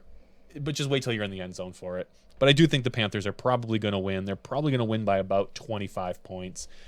And it should be a bloodbath. And the one thing that bothered me was everyone's like, oh, I'm glad the Packers didn't get a chance to play them. We would have looked like fools. Everybody said that about the last 2 weeks we played. The right defense and the right prep can really change a game. They only beat us by 8 points during the regular season. We probably still would have lost, but it would have been a better game than what Arizona put up. I'll say that. Well, yeah, that was All I know is I don't know. I cannot get behind the Panthers, and I know they've had their year. Hashtag Saki Bomb. I know he's a big Panthers fan, as he should be. He lives down there. It is what it is, and I can't say I've ever been a Broncos fan, but I'm definitely more of a Broncos fan right now than I am of the Panthers. As a Packers fan, it's hard to even root for the Broncos, who beat us in the Super Bowl many years ago. I'll say that I'm a little bit of a historian / traditionalist, if that's the term. I think it's a perfectly easy written story already. Manning ends his career on a Super Bowl win. Like, to me, fair or not, right or wrong, and I've never been a Manning fan or exceptional, Manning lover, but that story to me is the easy and obvious, and I don't know, I wouldn't mind seeing that story. Yeah, there's a lot of debate. I think Tom Brady is the best quarterback we've seen in our lifetime. Or at least in the past 20 years, but Manning is probably the smartest. Manning hasn't had a lot of luck, so to speak. Over the past couple of years, he's there've been things that have gone against him, his defenses, whatever. Beside the point, but the guy is one of the smartest people on that field all the time. I think Aaron Rodgers has phenomenal strength and really good vision. But Manning can read a defense, and the way he plays defenses is just fun to watch. At least it was a couple of years ago. Now it's kind of sad. All right, I've got this is a little after show action here. I think I just got this text in. It was from Paul Ulibarri. Okay. I thought it was going to be all about his new sponsorship with Latitude 64. No, not that. No, that's a joke, by the way. There was a mistake in one of the graphics, and Drew Gibson reached out and gave him a little crap. Yeah. No, I thought it was going to be in a direct response to his the step putting we were just talking about. But he says, I was just catching up on some Smashbox, and I was thinking you should have a segment called Picks of the Week, where you and Johnny pick a few random tournaments and you guess the top 3 finishing players. Then you keep score at the end of the year, or have a guest come on every week who is a pro at making predictions and a few examples and explains why and who the players are. And boom, you have a sweet new segment. That's a good idea. That is. And we are officially staking claim to that. No other podcasters, now that I've read it live. But that's a great idea, Yuli. We do appreciate it. And we know you're a betting man. You're always in the know, and you're always traveling. Yes. Sounds like that might be a regular check-in with Paul kind of segment. That could be a lot of fun. Now, I think we would have to pick. Would you pick the big events? Because do you always then, for the most part, pick? Okay, I'm picking Paul, Ricky, and then Doss or Uli or Dave or whomever, or do you pick more like, we're gonna go with the B tier in Texas, where then you've got I've got Bradley Williams and like 3 other guys and Yeti or whomever. I think we could maybe, I don't know if it's fair or not, but we could maybe get Dana in on the action a little bit. Sure. He'd be good to maybe Dana picks the events for you and I and the guest. I think that might be a good way to do it. Now, here's what I'll say. I feel a little like Pete Rose. I'm not sure I should be betting on this or doing it, because when I'm at one of these events covering it and I have the chance to yell out while somebody's putting during the final few holes, because I know it's going to affect where I predicted they finish. That's a good call. I've got the insider scoop on that. But no, that is a really good idea, Yuli. I mean, it's a little kind of along the lines of fantasy disc golf, as I'm sure some people might be alluding to or getting at. But I do like the idea. I think it would be great. I think that would be a great segment for us to have. Speaking of segments, rumor had it the Deuce Squad was talking about their own podcast. I haven't seen anything. The who? Yeah, I Brady Hanna, Yuli, I know, Coling, that whole crew. Deuce Squad. There was talk of it. I don't know if it's gonna happen or not, but if not, we're glad we just claimed that new segment from you. The more the merrier is what I say. Yeah, no, of course. But I will say that that's a great idea for a segment, so we appreciate it, Paul. Very, very cool. Hey, man, it's your anniversary. Don't you have better things to do than listen to us two schmucks? That's true. He's maybe not. He's probably still over on the West Coast, so it's anniversary for another couple hours. Daniel just joined us, saying just got here. How much longer, Daniel? We're here as long as you guys have questions, as long as we have nothing to talk about, because that's what we do. That's what we do. We do best. All right. Let's see what else we had going on. What about using Disc Sponsor on the graphics leaderboard a la NASCAR? That is actually an option. I made a graphics leaderboard. yeah. So on the Smashbox leaderboard, there is an option if we really want during the during the live broadcasts to put a logo up there, Oh, okay. or maybe even multiple logos. On someone's player profile. No, Is no, that no, what no, you're talking no, about? no, on like a scoreboard. So Oh, in yeah. between holes, you're walking from hole 7 to 8. I flash up the scoreboard. Mm-hmm. You know, we've done that before with Sandy Point. Yep. The Sandy Point sponsored our leaderboard. So yeah, there is options. I made a post out on Facebook, out on the Facebooks, about a week about a week ago, more or less saying, if you're interested in sponsoring, we have a lot of options. If it's you, your company, your club, your course, Your tournament, anything, odds are we can find something for you. If you're interested in advertising on a live broadcast, reach out to Terry or myself. We can figure something out. We'll work with you. If you do or don't have a commercial, we have resources.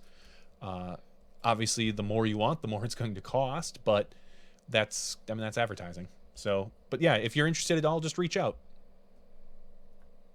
Yes, do so. And yeah, we've had leaderboard sponsors before. There's also, you can sponsor different segments. We can have Sure. whole of the day, replay of the day. We can have all sorts of different things that can be Yep. tailored to what you want. We can have the forecast is brought to you by so and so every day. Whatever the case might be, we can certainly. And if we haven't thought of branding a particular segment, we certainly, if you've got a great idea, we'd love to hear it. Yeah. I mean, there's everything from Some of the podcasts I listen to, like Bandwidth sponsored by Sure. Cashfly or something along those lines. Yeah, so lots of different ways to go about it.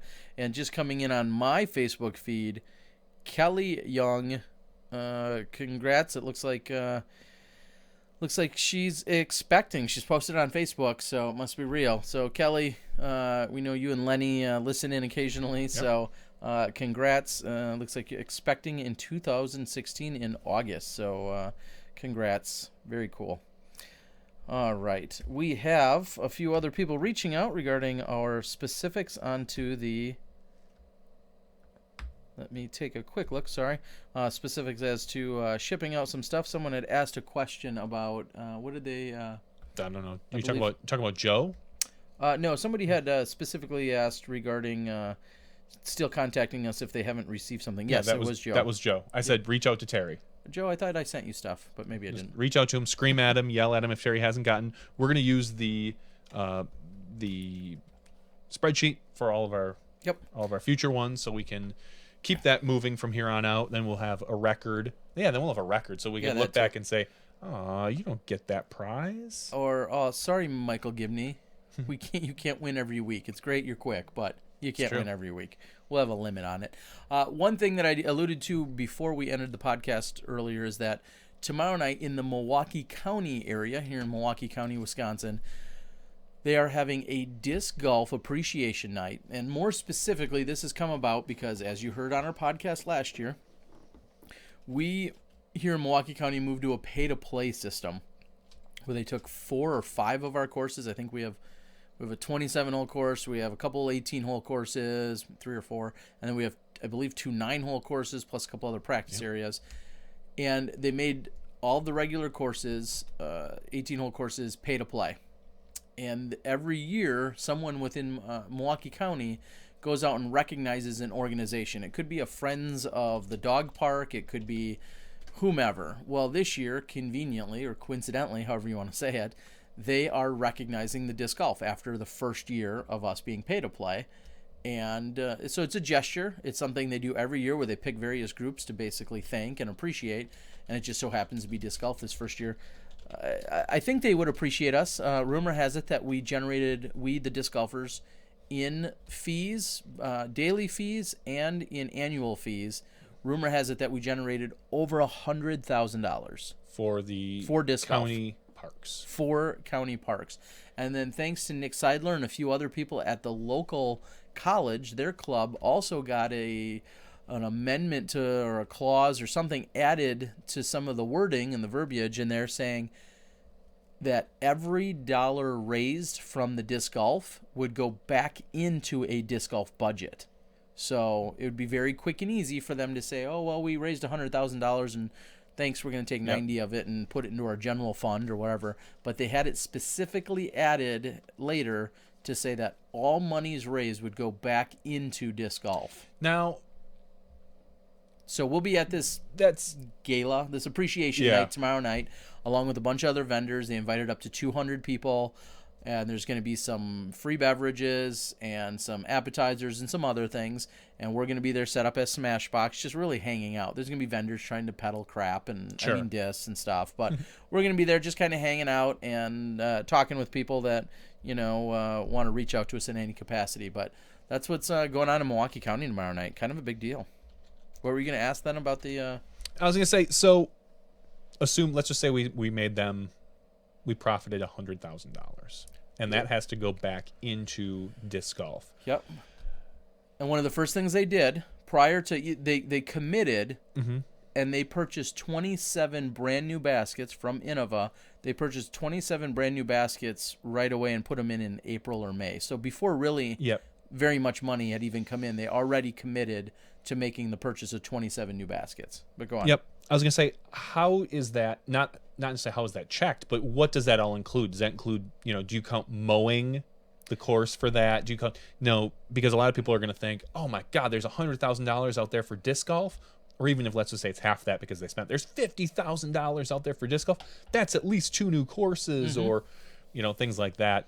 And then does that just grow year after year? Does that, there's all sorts of internal questions that people could specifically, and this is just what I read on Facebook, so I can't take it to be all for certain and confirmed, but I had heard specifically that it has to be spent within that same year, which I'm not sure how that happens. And I'm just repeating what I thought I read, so we'll see if we can get more information. And what's the great part about this is tomorrow night, besides them, giving out a few free drinks or some appetizers. Yeah. There's going to be a county representative who's going to, I think, at large. Better be an open bar. No, there's not. At large is going to address everyone and probably give us some of these answers. So maybe we'll have to report back in a week, but that's pretty cool to know that they're going to certainly be addressing us. So that's what's going on. Pretty crazy. Cool. I look forward to that because I think it could be a model for a lot of other counties in the future. You may see this spread, this pay to play feature. So yeah, and Chuck talked about it last week. I listened in saying that it's not, obviously pay to play is not for every single situation. Nope. It's not for all of the different places. Of course it's not. But here, this is what they're working on. And it seems like it's been a pretty big success. I'm kind of under the feeling that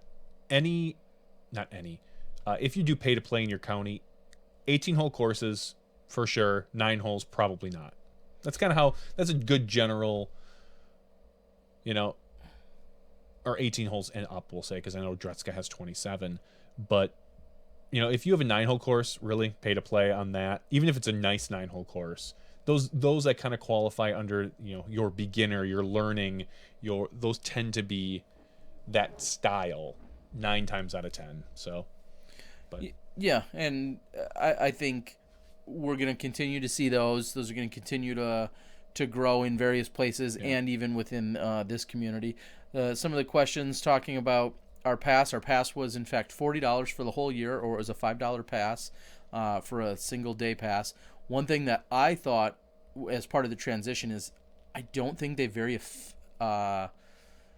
were very strict on enforcing it. I don't think they enforced it very well this first year. And I think that was kind of an easing in process. I personally think they should have went out and went really hard on it and then maybe backed off a little, but I think they should have set the tone right. But so with enforcement and getting more people to actually play and be on top of it a little more, that could grow. That could certainly grow. Or they could be paying someone to go out and enforce it and they could break it even, Yeah.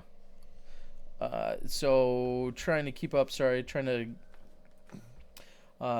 no, that does not include. There's a huge conversation on it locally as to whether or not that should include them, being the county people, going out and clearing our tee pads in the winter, and basically, I'm at the conclusion of the disc golf courses, albeit we're paying for them, they are still not a timely or needed. They're not a necessity. Getting getting a parking lot plowed or shoveled at the library is more important to me than our 18 tee pads being shoveled Sure. at the course.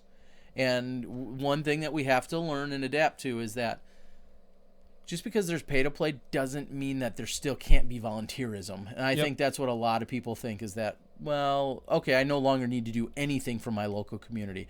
I no longer should pick up trash at the park. Well, it's still the nice thing to do. No, you don't have to do it, Definitely. but it's still the nice thing to do. So yeah. Someone asks, yes, the pay stations are usually near the first hole. There's like a sleeve that you put your envelope into that, you know, your $5, you drop it, you tear off the edge and you keep that so that you can, you know, prove that you've paid. So if they need to go in and check. Iron Rangers, they call them, which are self-paying systems. How's Johnny's new bag coming after getting stolen? No new bag progress. I need no new bag, but B, no progress on the actual discs I've selected either. I've got an idea in my head that I want to try out a bunch of manufacturer plastic. So, but there's a few key. I was telling somebody there's a few key. Maybe it was even last week that I will never get rid of a Comet out of my bag, but there's a few other ones from different manufacturers that I want to try. Another question, Tom Schottler, who's, if you need discs, buy them from Tom. He's out there posting them every day on Facebook. Asks if I'm going to tweak the front nine at Silver Fox before T-pads. Tom, I'd like to go out there and do, now that the course that front nine has been in southeastern Wisconsin, now that I designed and that front nine's been in for a year-ish, I would love to go back out before they pour cement T-pads. I'd love to take another look at it, maybe make it a tad tougher, because we all know how tough the back nine is going to be. So I'd love to take a quick look at it. I can't guarantee how much change it'll be, but I would take a quick look at it. I don't know if that's your polite way of saying you don't like it, but I'll take a quick look at it. Hey, how about I meet you out there and maybe show you a thing or two? But there will be 18. Ultimately, there's going to be 18 cement pads out there, which will be awesome. Jake says that he hates it when pay-to-play money is just going in someone's pocket and not going to the course. That's what you hate. I can agree with you saying you hate that, but I can also just say that's usually it's not our business. It's not our. That's not. Well, and if it's a county park, you're probably not ever seeing that because that's going to the county funds. If it's a private course, I don't care. Like if I go out and buy a bunch of land and put a private course on it, I want to put that money in my pocket. That's my business. But I don't think that's what you're talking about. So. No, if you're talking county, I feel like, and I know this is a hard mentality for us to all to wrap our heads around because disc golf's been so ingrained and it's there, but it's always their land. And they can do whatever they want with it. And just like they can do, you know, whatever they want with the money. You can have some input, and you'd like to think that will do you some good. Yeah. But I don't think you can demand it. Just like when I pay my property taxes, through my local representatives, I can say, you know, here's my input. But I can't say, well, I want my street plowed first. I pay my property taxes. I want you to come plow my street first, or I want you to, you know, pick up trash on Mondays at my place because I pay taxes. No, it goes into a general fund, and hopefully they're just going to serve you as best as they can. I understand your frustration, but we're just fortunate that we got that clause added in there. However, I wouldn't have bet on it. I wouldn't have count on that. Yeah, I did not think that was going to get put in there. But if they could commit saying that 100% of the funds, but like you said, there's a perfect workaround. If they really wanted to get us, they could say, well, we're mowing your lawn. Yep. It's going to the park people who are maintaining that park, which is what your course is in. So those funds are going towards their salary, even if they were going to be there anyway without the course. Exactly. There's always ways to massage the numbers. You just hope that really the course is maintained. If there's any issues with tee pads or baskets, that they're replaced in a timely manner. If you're paying to play. And that the course is, you know, monitored. I mean, those are the things you can really ask for. Above and beyond that, I don't know. He says it's the township's land, but going into the course designers. Jake, we're going to agree to disagree. Course designers need to get paid. And I know there's plenty of people, amazing people like Tom up north, who are putting in a course, and other people who put in courses either on their own land. And plenty of course designers, and I've done plenty of them in the past, design a course for free. That's not going to get us too much further in the long run, because you should be paid for your time and your energies and your efforts. And I'm all about volunteerism. However, if we want to move things forward in a more professional manner, there's nothing wrong with people getting paid for their services as well. I think any real course designer will tell you that. Joe asked if we're going to be at the Disc Golf Appreciation Night. Of course we are, Joe. I think He asked you're going to be there. specifically, and I will be there, and you will be So, there. Joe, if we owe you something, remind me, and I'll physically bring it tomorrow night, hopefully. We'll see if we can do that. Dirty Dan, the Man U fan. Whatever. It says getting a disc golf course on a ball golf course. How do you go about doing it? Oh, how do you go about doing it? You got to find the ball golf course that's desperate. Yeah. That's what you got to do. You got to find, and that number's growing, but you got to find one that's desperate, that was looking for another revenue stream, that's not necessarily busy on maybe certain days or certain times. They're usually privately owned. They're usually not community like your normal 9-hole community park, because those are getting use. Yeah, so that's how you have to do it. You have to have a large disc golf community willing to go in and support them, because you could design the greatest ever 18-hole disc golf course on a 9-hole ball golf course.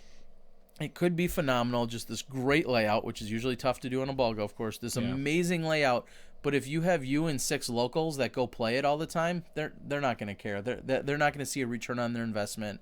They're not going to think that's worth it. Even if all 6 of you buy 5 beers and each eat your lunch there every week, that's still not enough to justify it. You need to have enough backing and support and other people that are going to go there and patronize this course. And that start out. I mean, if it's a question on how, obviously start out talking to the owners, maybe put up a temp course, try to hold a tournament there, and walk through the course with the owners. Say, hey, we're going to stay off your greens, or whatever the requests are.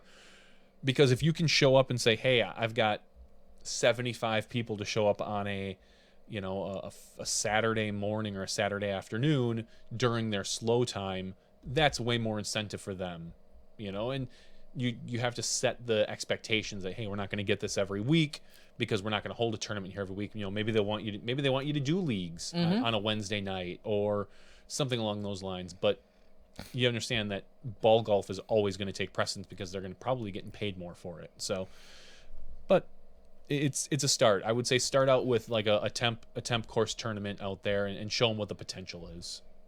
Yeah, there's ways to go about it. They may get on board with it. They may not. And I'll say, I think the bigger uphill challenge there is designing a fun disc golf course on a ball golf course that casual, semi-casual, semi-recreational players want to go play. Because I'll be the first to admit, when you tell me ball golf course, I generally think and have experienced long, open, boring. Yes. Not just think it, but experienced. Yeah. Long, open, boring. That's what I think when I think of a ball golf course. And I've designed 3 or 4 of them for tournaments, and I've played 5 or 6 or 10 other ones. More often than not, long, open, and boring. The Japan Open was long and open, but it wasn't boring. It wasn't boring. They had a lot of hills, and then the scenery, and then when you have mountains behind you and all that other stuff, it made up for it. That was also at the Nassau Highlands, a Bobby Jones Jr. design course. Like, I don't think it matters who designed the court. I'm just saying, like, everything that encapsulates that place. It was a majestic place. Correct. I could have went there, and you could have the Spike Ball World Championships there, and people would have been like, "Oh my God, this is amazing!" So and set them up on different pockets around the course. It was that property was just amazing. So that's what you see. We have land that it cut out for another 9 holes, not getting used. And we have the backing for the university, but ball golfers hate disc golf players. Understandably so. Fair or not. Our history has not treated us kindly. Yeah. So change that. Yeah, that's all you can do. Be the change you want to see in the world. Oh, thank you. Let's put that on a meme with you and me sitting here. Dirty Dan says, I love open and boring because I bomb. Thanks, guys, for the input. Your course is going to bomb in a negative way if you put a long, boring course out there. And we're just giving you a hard time. But that's right. Yeah, it's unfortunately, that's what I think of when I think of a ball golf course. Just all too often. What What was the Illinois one we went and played many years ago where we got the golf carts? Edgebrook. Edgebrook. I enjoyed that. It was wasn't decent, bad. and then for whatever reason, it was pulled within a year or so. Yeah. But, it was decent. Yeah, I mean, it was still long and it was more open, but there were some trees in between fairways that you had to avoid and things like that. I mean, that kind I of didn't mind that one. And being on, again, designing probably a half dozen ball golf course tournaments, disc golf. I mean, usually it's play perpendicular to one of their fairways. Yep. Play up and between the trees that separate their fairways, and then play across, and then look for a bunker or two.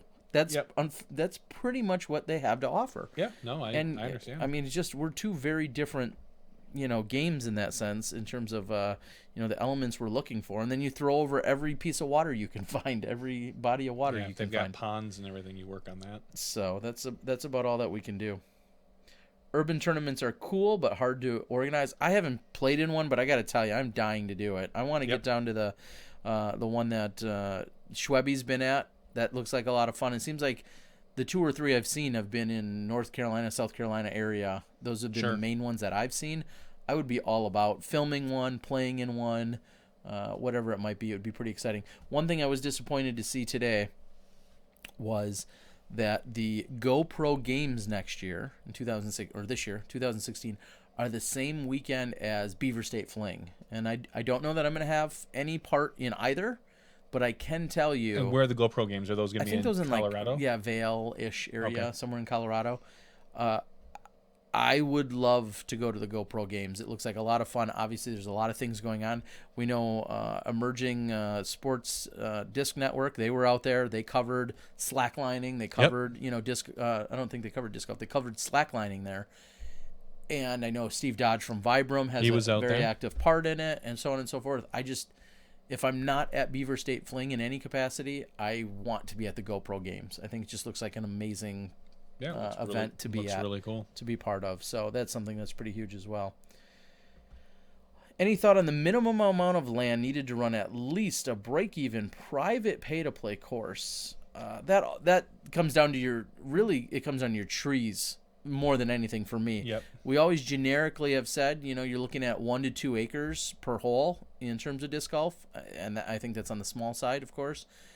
But that can be very manipulated depending on how many trees are on the property. I think of Sandy Point Resort, one of my favorite places to be. He's got a 27-hole layout that even goes down by his beach, and he still has cabins and everything else on the property, and it's on 40 acres. Yeah. 40 total acres, including 6 or 7 cabins and a rec house and lots of parking. So it just depends on how many trees you have and what style of course you want. If you want a championship caliber, par 68 course, you're going to need 40 acres. Yeah. I'm going to guess. Yeah. And if you're looking for a minimum break even, you're probably looking more for a beginner friendly course to attract more people, or a course that can be adjusted, longer with maybe some amateur tee pads. Kevin McCoy says an acre per hole is always a good reference for any good course. That's kind of what I said. Big Germ helped design one on a ball golf course for a tournament coming up here in Charlotte, the Ballantine Hotel Open. Do any companies have any type of booth at the X Games to help with the sport exposure? Not that I know of. I feel like someone like a Steve Dodge and a Vibram and a Five Fingers would probably have the closest in on something like that. I don't know that they're welcome. I don't know if that's just if there's just a vendor fee one would just have to pay. That's a great question. Joe asks, are the cabins nice at Sandy Point? I'm trying to talk my non-disc golfing wife into staying there next summer. Yes. I responded, yes, they're very nice. Ultimately, you maybe want to go with another couple. Yeah. Because the cabins are fairly large. There's 1 or 2 small ones, but even those are 4-person cabins. Mm-hmm. Help split the costs, but they are very nice. It's right on the beach. You really can't go wrong. Yeah, and double check their availability. For many years, they were sold out weekend after weekend, year after year, and a few spots have opened up. So you definitely would want to reach out to them before you could. You're gonna have to see what their availability is before you talk about taking any vacation time. But lots of fun up there. I love this. Priscilla Lai says, "Be saved as we are headed for dark days. There's coming a global economic crash. Stockpile food and water, USA. Your country will be hit with war, and she will not recovery." Ooh, thanks, Priscilla. Thanks, Priscilla. Should we block her? I mean, she's sending a good message. She's sending a great message. It's end of time. So for all you disc golfers out there, stock up on your favorite disc. Buy them from us. Yep. Preferably Terry. And apparently a bunker. So I'm just saying. Yeah, as they said, trolling a disc golf podcast or blog. That's an interesting way to go about it. I don't know if I can quite throw it there. I just blocked her, so it could be Priscilla Lee. Sorry, Priscilla Lee or Lie. Yeah, that's true. Anyway, yeah, that is kind of funny. People or machines going out and randomly looking for live pod. Looking for who's broadcasting live on YouTube right now and chime in with it. Holy moly! Yeah, lots of response to that. Yeah, I'm trying to think if we've got anything else good or crazy going on. I think that's the majority of it. I feel like I had one other thing that I was saving for the after show, but no. Went over all our picks, foot fault conversations, and everyone else. Hopefully you guys enjoyed the regular show. Dave's one of those guys that people ask all the time, how come we don't have him on? How come we don't have him on? How come we haven't had him on? And we always said there hasn't been a great reason. And now, obviously, with his work with Latitude, it's awesome. And I'm glad we finally had him on, like a true full interview style. Yeah. Because he has been on the show before, and we'll get more people on. When you first reach out to get a disc golf course installed, do you hit them with a giant email full of information, or you simply ask? I personally, just because I've been around the block a few times, I'll just ask if that's something they're interested in. I don't want to put a lot of time, energy, and resources into, beating them down with information, because they very well could come back with a simple email that says, yeah, we previously talked to so-and-so and we don't have the budget, or, we talked with this one guy and, we realized we want nothing to do with disc golf, or whatever. I just, from a workload standpoint, I would see if they have any interest, if they're even lukewarm to it. Sure. Because you could put a really good, solid email together and have it all be for nothing, and they may not read past the first line or two. So that's what I personally have done. I think I've been part of around 30 to 35 course installations in some capacity, mostly design, not as much installation, mostly design and consulting in some capacity. Good night, Chip Watson, who just turned 36. Now you're past your bedtime officially because you're 36. Good night, Chip. He should be on monthly. Well, we're not going to overdose with Dave here. Simmer down. Nobody's got quite a monthly thing going except for Dana on the weekly thing. Happy birthday, by the way, Chip. Also, Country Disc Golf says he picked up his first Latitude 64 disc, a River, on Saturday. First throw was great out of the hand. 30 feet later, not so much. Now the question is that because there was something in the way? Mm-hmm. When Dave left Innova and he out, I think it's supposed to be cut his beard. I thought he was pretty tore up. Great to see him leading the edge of the emerging sport. Yeah, Dave's never been short of ideas. Or he grew out his beard. Dave's never been short of ideas. Dave's obviously been a student of the game in that he's been a top competitor. He's been playing since the mid-'90s. He's taken it very seriously. He was one of the early diehard touring members. He hopped in a Winnebago with Al Shack and with I've got that disc Todd somewhere. Branch, in the 90s, and disclife.com was your number one resource on the internet for everything disc golf. Yeah. So Dave's been around and has been very successful. More successful, I think, in more countries than any other player. That wasn't a stat we got to, but I think he's won more events in more countries. Yes, or more big events in more countries at least. So, very cool to see. Someone else wants to know how far back we talked about Adidas. It was pretty quickly after the Dave interview. We got into talking about Paul and his 1055 rating and his Adidas sponsorship. Yep. Now, there's a good thread apparently out on Reddit. Someone was asking about external sponsors versus growing internal sponsors. And I haven't gone through the thread yet. And all I'm going to say is I'm fine with external sponsors stepping in. I think we're ready. Yeah. Internal ones are going to continue to be bled to death. Yeah, and they've what, like it or not, if they haven't stepped up and the external sponsors come, they've had their chance. Yeah. You know, if now and maybe the external sponsor will push our internal sponsors to do a little more. Well, I think that's been really one of the main calls from the guys over at the American Disc Golf Tours. They said, we've had all these companies for all these years that could have wrote a check to ESPN3 and they didn't. And here we are writing a check. So I think that's kind of exactly what they're going on when they say that. So Paul does have an official sponsorship with Adidas. They're supporting him. They're giving him, it sounds like, some merchandise right now. I don't believe there's any official cash exchanging hands at this point, but Paul's working with directly with Adidas, because I specifically had asked him if he was talking with someone like at Adidas corporate or if this was kind of an offshoot, and he's like, yeah, we're talking to the right people. So good. This is kind of the real deal, which is awesome to see. So time for United to step up as his reps, sports manager. Akron, Ohio has an urban tournament for St. Jude, which is awesome to hear. Terry, are you going to put a trespass in the bag? I love them myself. I would have to actually go out and throw again to know about putting one in the bag, but I did driver throw it or mid-range? It's a driver, and I threw it very well at Maricopa. Oh, that's right. They were saying that you were crushing them. I don't know about if crushing. Well, crushing for you. No, but I was throwing it very well. I was handed one by Javier, and I had, I think, literally 3 discs or 4 discs that I played the round with. Sure. I was handed a giant, which I hit basket with on a hole, and took a CTP from Dirty Dan, the MU fan. So, and you stud. I'm a stud. So I had a giant, a trespass, an Ontario Rock, and a McPro Aviar is what I had. So yeah, good stuff. Is Paul doing anything disc golf specific development on products? No, I don't think they're that far. So that would be a no at this point. I think this is very much the early stages.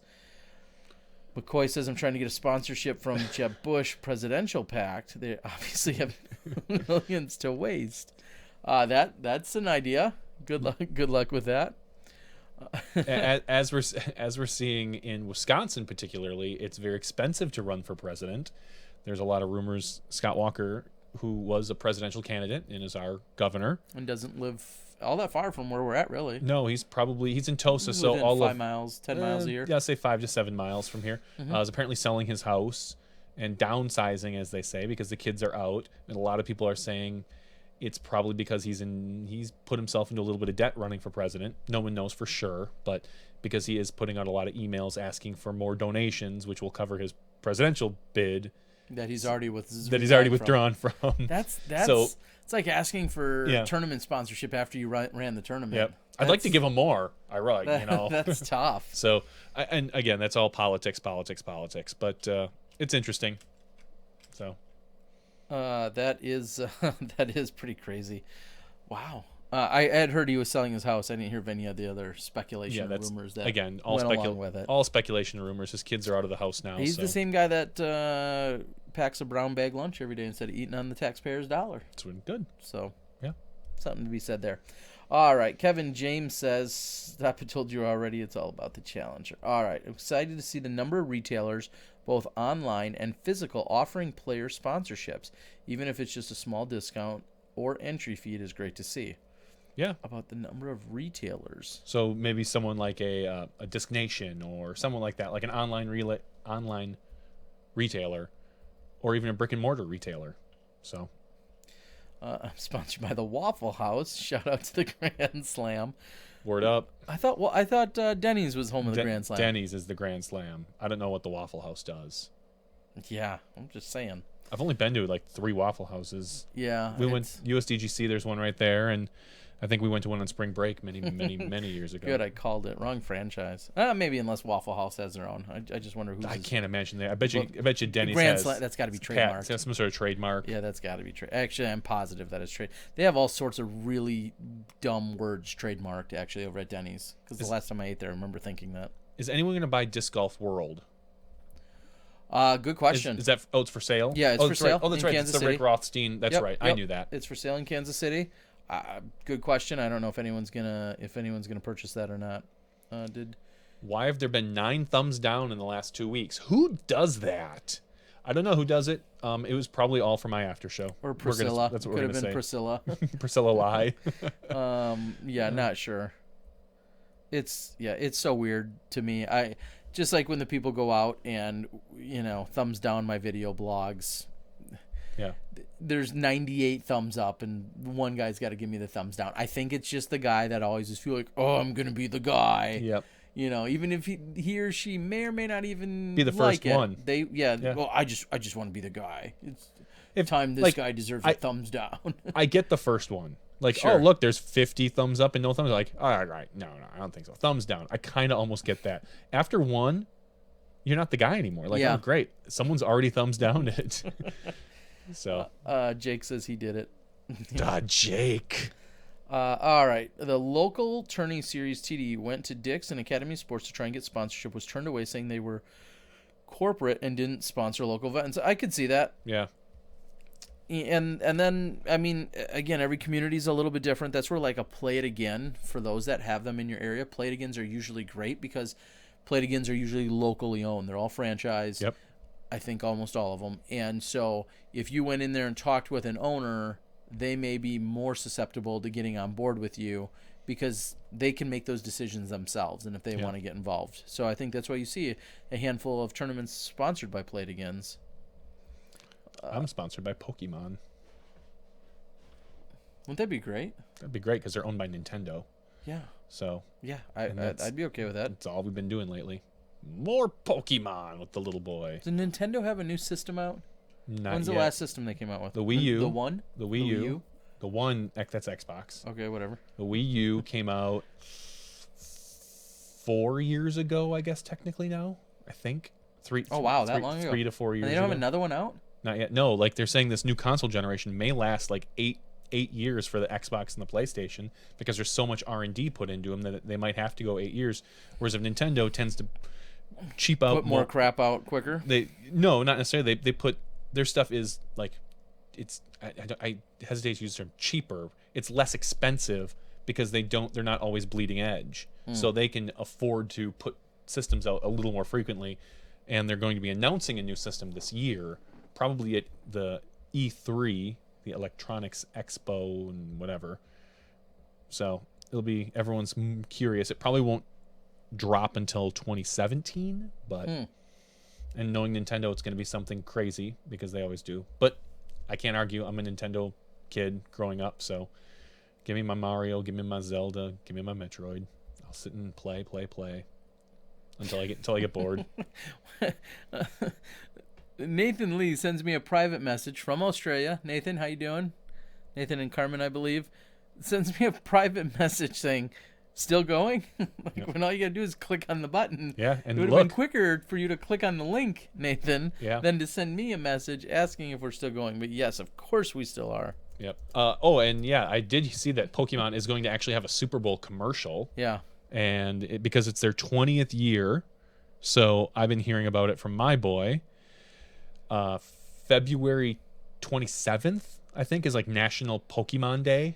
The day I leave for the memorial? What? Yeah. So I think we'll be at Toys R Us that day because they might be giving away free stuff. And it just so happens that 2 of his friends are having a birthday party, a Pokemon-themed birthday party. Oh, my gosh. Not even knowing. I don't even think they know it's National Pokemon Day, but because they're all 6 years old and they all play Pokemon, that's all they want to do.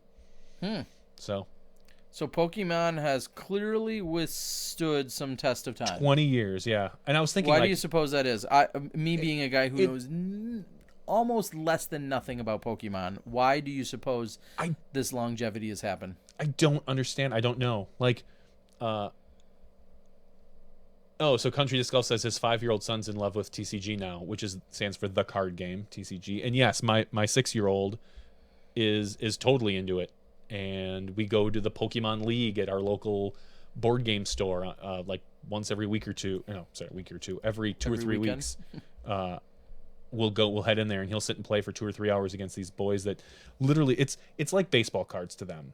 Like they open up these binders full of all these crazy shiny cards, and like most of them are worth $5, $7. A couple of them are worth $30. Time for me to rob some little kids. But go on. You're not far off, And my kid walks in with this whatever deck he has, and him and I've made over the night before, and they play. I don't know why it's maintained its thing. I mean, it's just a cartoon that seems to. But it seems like gambling in a sense, then, because they're worth so much. They're worth, but you don't ever exchange cards or anything. You don't win cards. You just have your deck. You play, and when you're done, you take your deck. You walk over. Oh, really? Yeah. There's no money or anything. Oh, I thought you exchanged them and won them and lost them. No, I mean, I'm sure there's a methodology. Adult version. There's maybe an adult version, but no, the kids. Which is funny because all the kids at his school, they kind of know generically how to play. Like you've got your prize card, so when you knock out one of the other players' opponents, you get one of your prize cards. Well, they were playing it where you got one of your opponent's prize cards, you kept it, and so these kids are like more or less stealing each other's cards, not knowing what they're doing. So it's a whole crazy. It's another community. It really is, because you see these kids that go to their regional tournaments. They go to the world championships. They do all these things very similar to what we were doing 10 years ago. Why wouldn't you just stack your deck with the best cards? Because the cards interact with each other. Like you can't just have like the best deck, because someone will find a deck that will be a little bit better or will interact, and it's a lot of random. It's cards. So you can build a deck to do a specific thing. Like I want to get these 5 cards out because once these 5, they all work together and they get rid of so and so.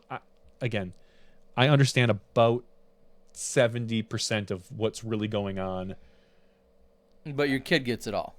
He gets as much as I do. I think there's a level of which we don't even understand. Okay. Because there's different level tournaments and there's different decks you can build, and some cards become illegal after so many years, and it's way, way complicated. So you're very fortunate that you have 2 girls that aren't into Pokemon. Yes. So yeah, Country Disc Golf. I've watched. I've watched. I had to learn by watching on the YouTubes, because you read the instructions and you're like, I can't follow this. So we pulled up it on the TV on the Chromecast, and we watched a match to figure out how it was played and where you put things and where your deck goes. And Jake, nice. If you still have a binder of your Pokemon cards, send them to me. I'll take them. I give you a nickel a card. CDG. I have the game on our iPad that the boy plays. So, again, I understand. I have a deck that I made with all the remaining cards that after he picked out the ones he loves and the best ones, from what I can understand, I take the remaining deck and get my butt kicked by him. So. I disagree when you're saying it's talking disc golf to people that don't understand disc golf.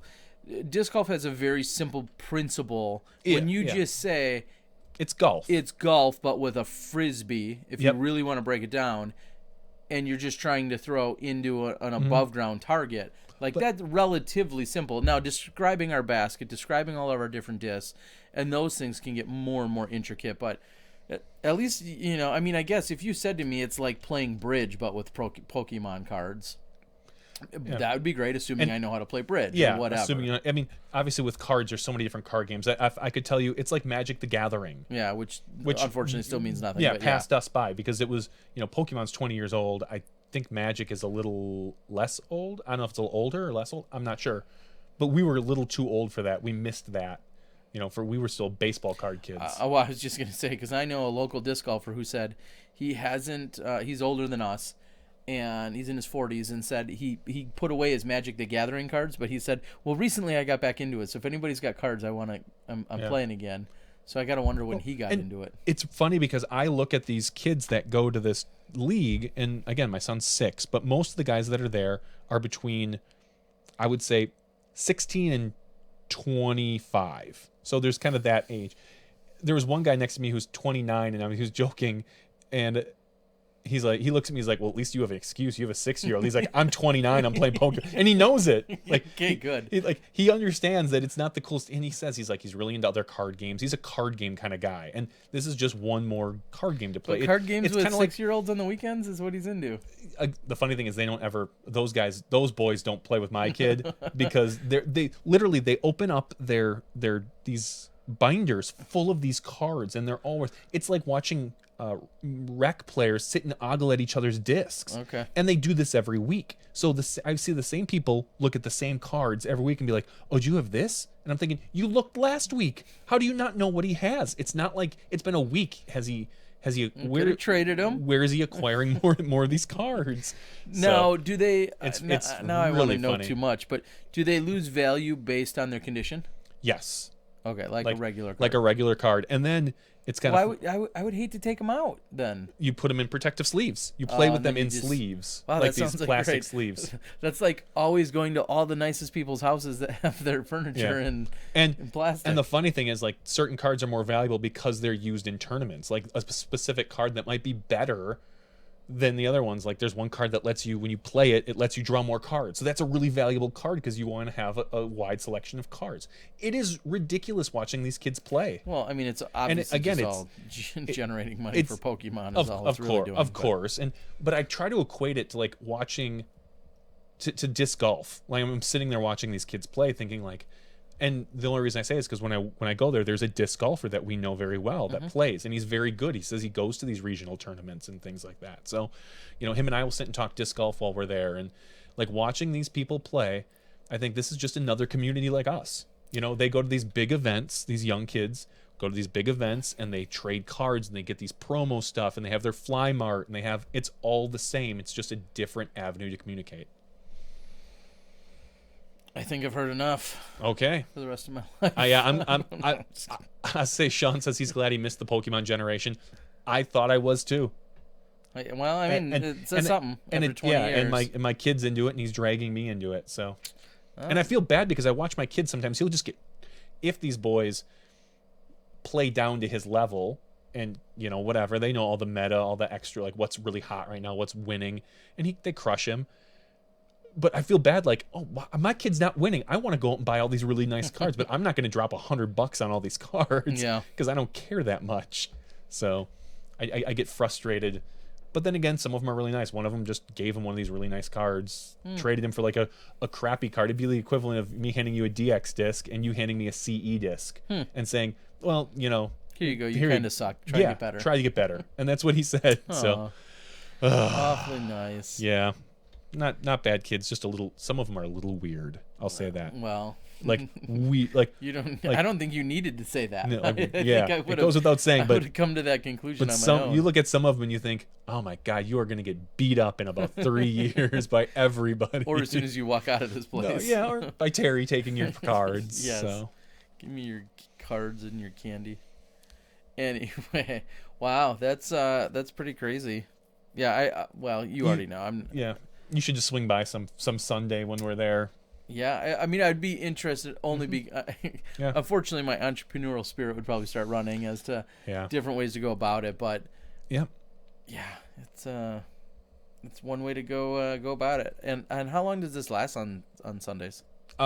It starts at 11, but people usually get there about noon, and it goes until about 3 to 4.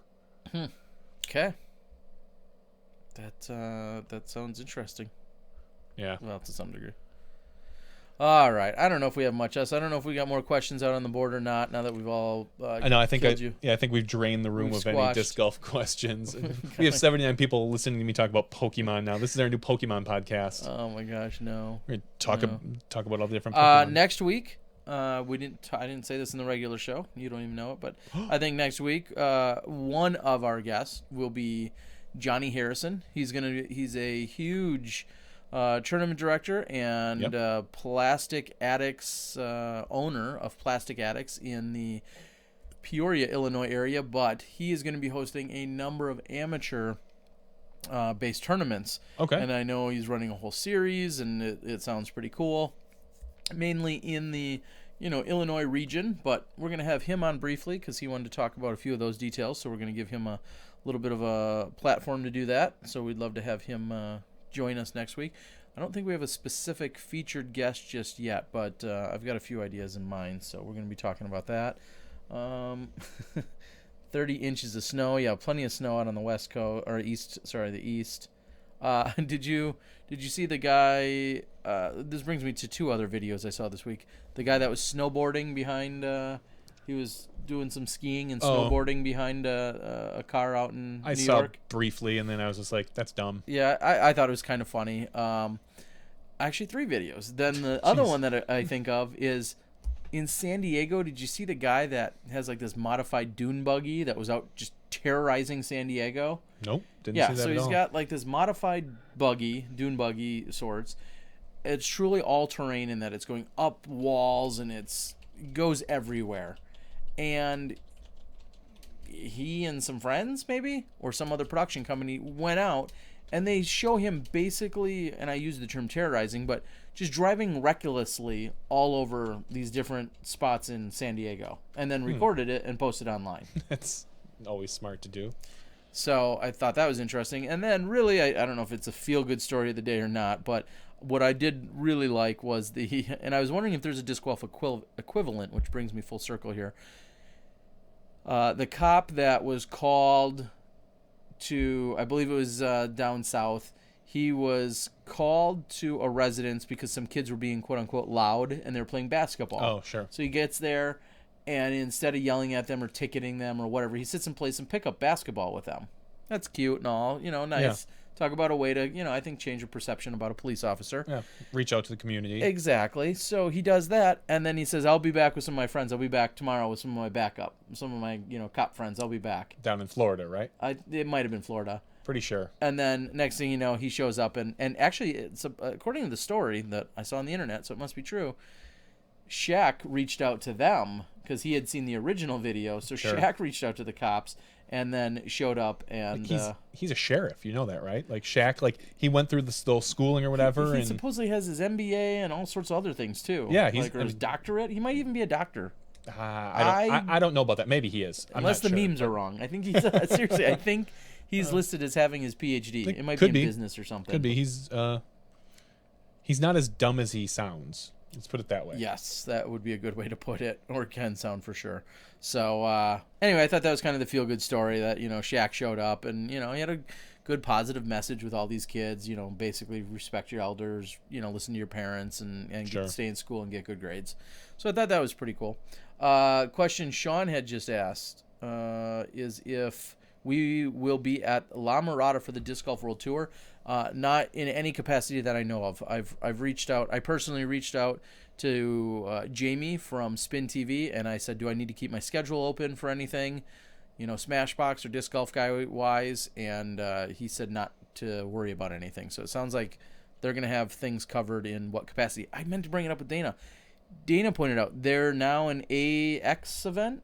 They're listed on the PDGA as so an AX tier. They went sanctioned, which they had previously not been, and I thought that was interesting.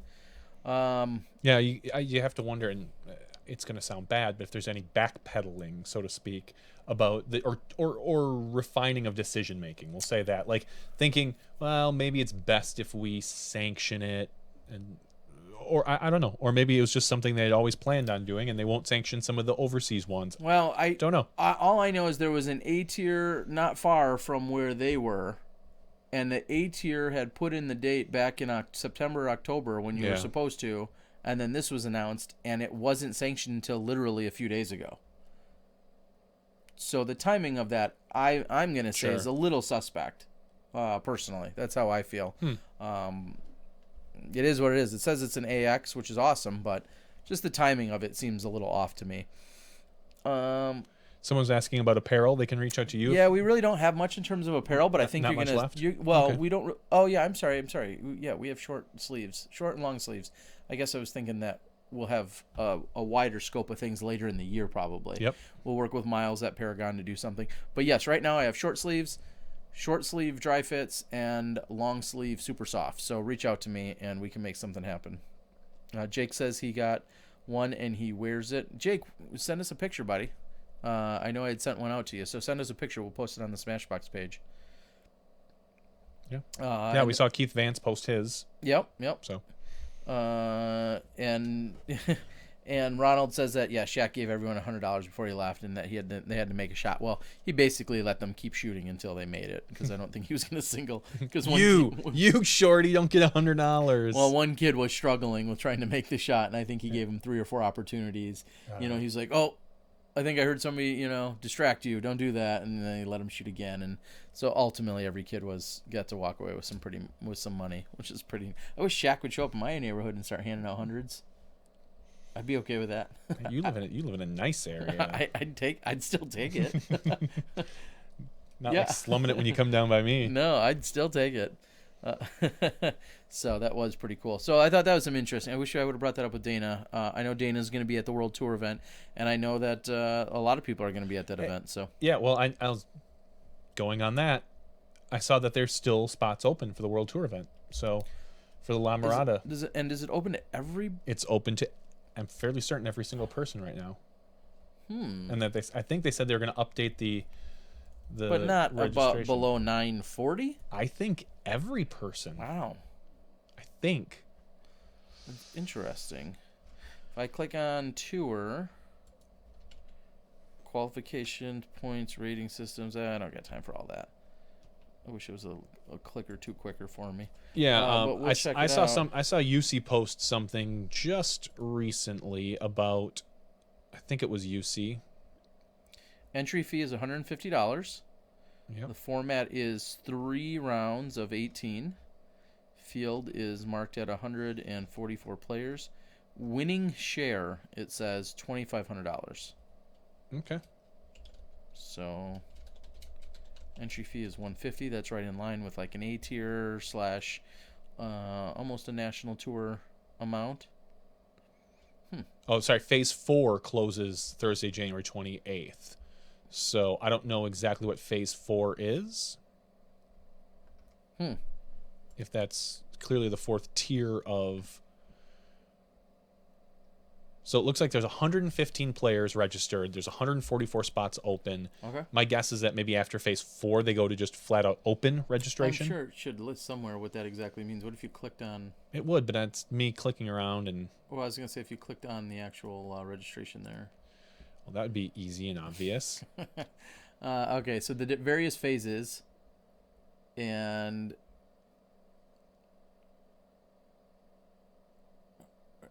phase. Are you confused? A little bit. Okay. I'm not the only one. I'm trying to look over your shoulder, and I'm not quite seeing all the details, but No, it says here from December 10th to the 17th, the 900 to 1100 rated player.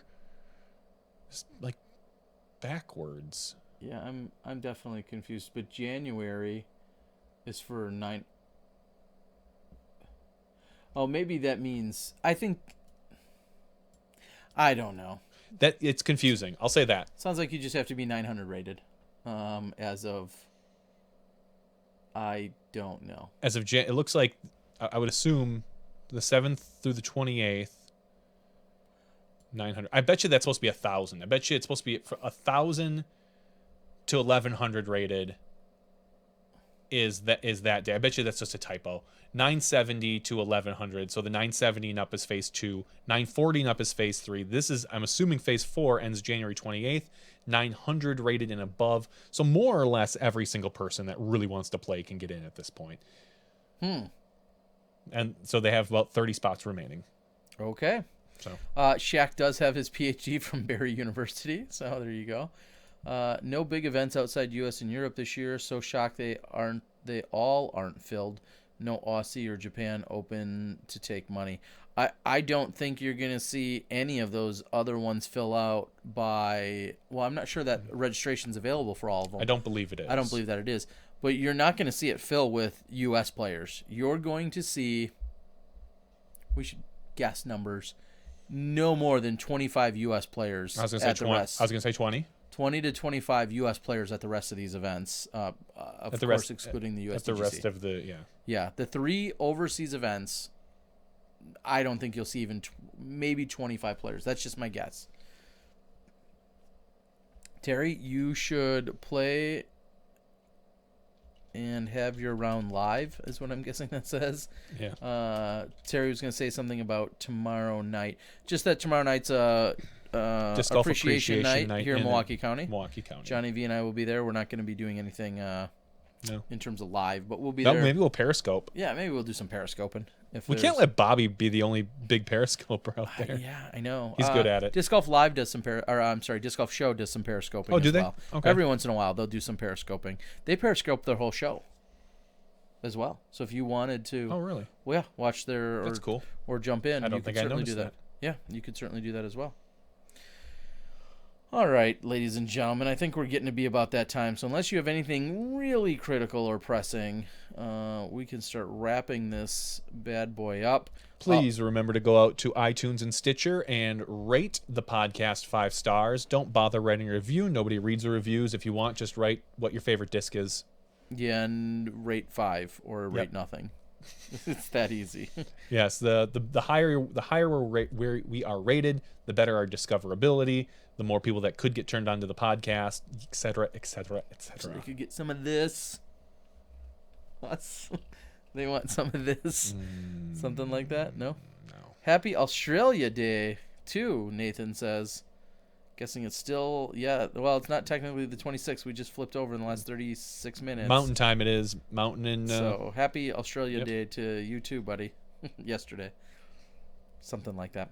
A couple of quick things I'll touch on. Geez, more? Yeah, just Dutch Napier. I wanted to repeat Dutch Napier working on the DC Heart event. DC Heart Fund. Yes, so find that on Facebook. Support that. Dutch is a big smashy, and we appreciate him. Miles over at Paragon, of course, support him. He's working on some special, unique items that you have to pre-order for the Global Women's event, and he also has specials going on for the Pro Tour. So if you or your event want to see some of that, please reach out to Miles. He's a big supporter of ours, so we appreciate it. We'd like to again thank our guest tonight, Dave Feldberg, as well as Dynamite Vici. And I think that's everyone. And, of course, our sponsor of the night, as well being in Daredevil Discs, and Tina from Whale Sacks. We appreciate all of your support. So, Yes, we do. for Johnny V and myself, Terry Miller, the Disc Golf Guy, this has been podcast episode number 71's after show. We're glad that you could join us. It's been a long but fun night. Thank you guys for tuning in. We'll see you guys next week when you step inside the Smash Box.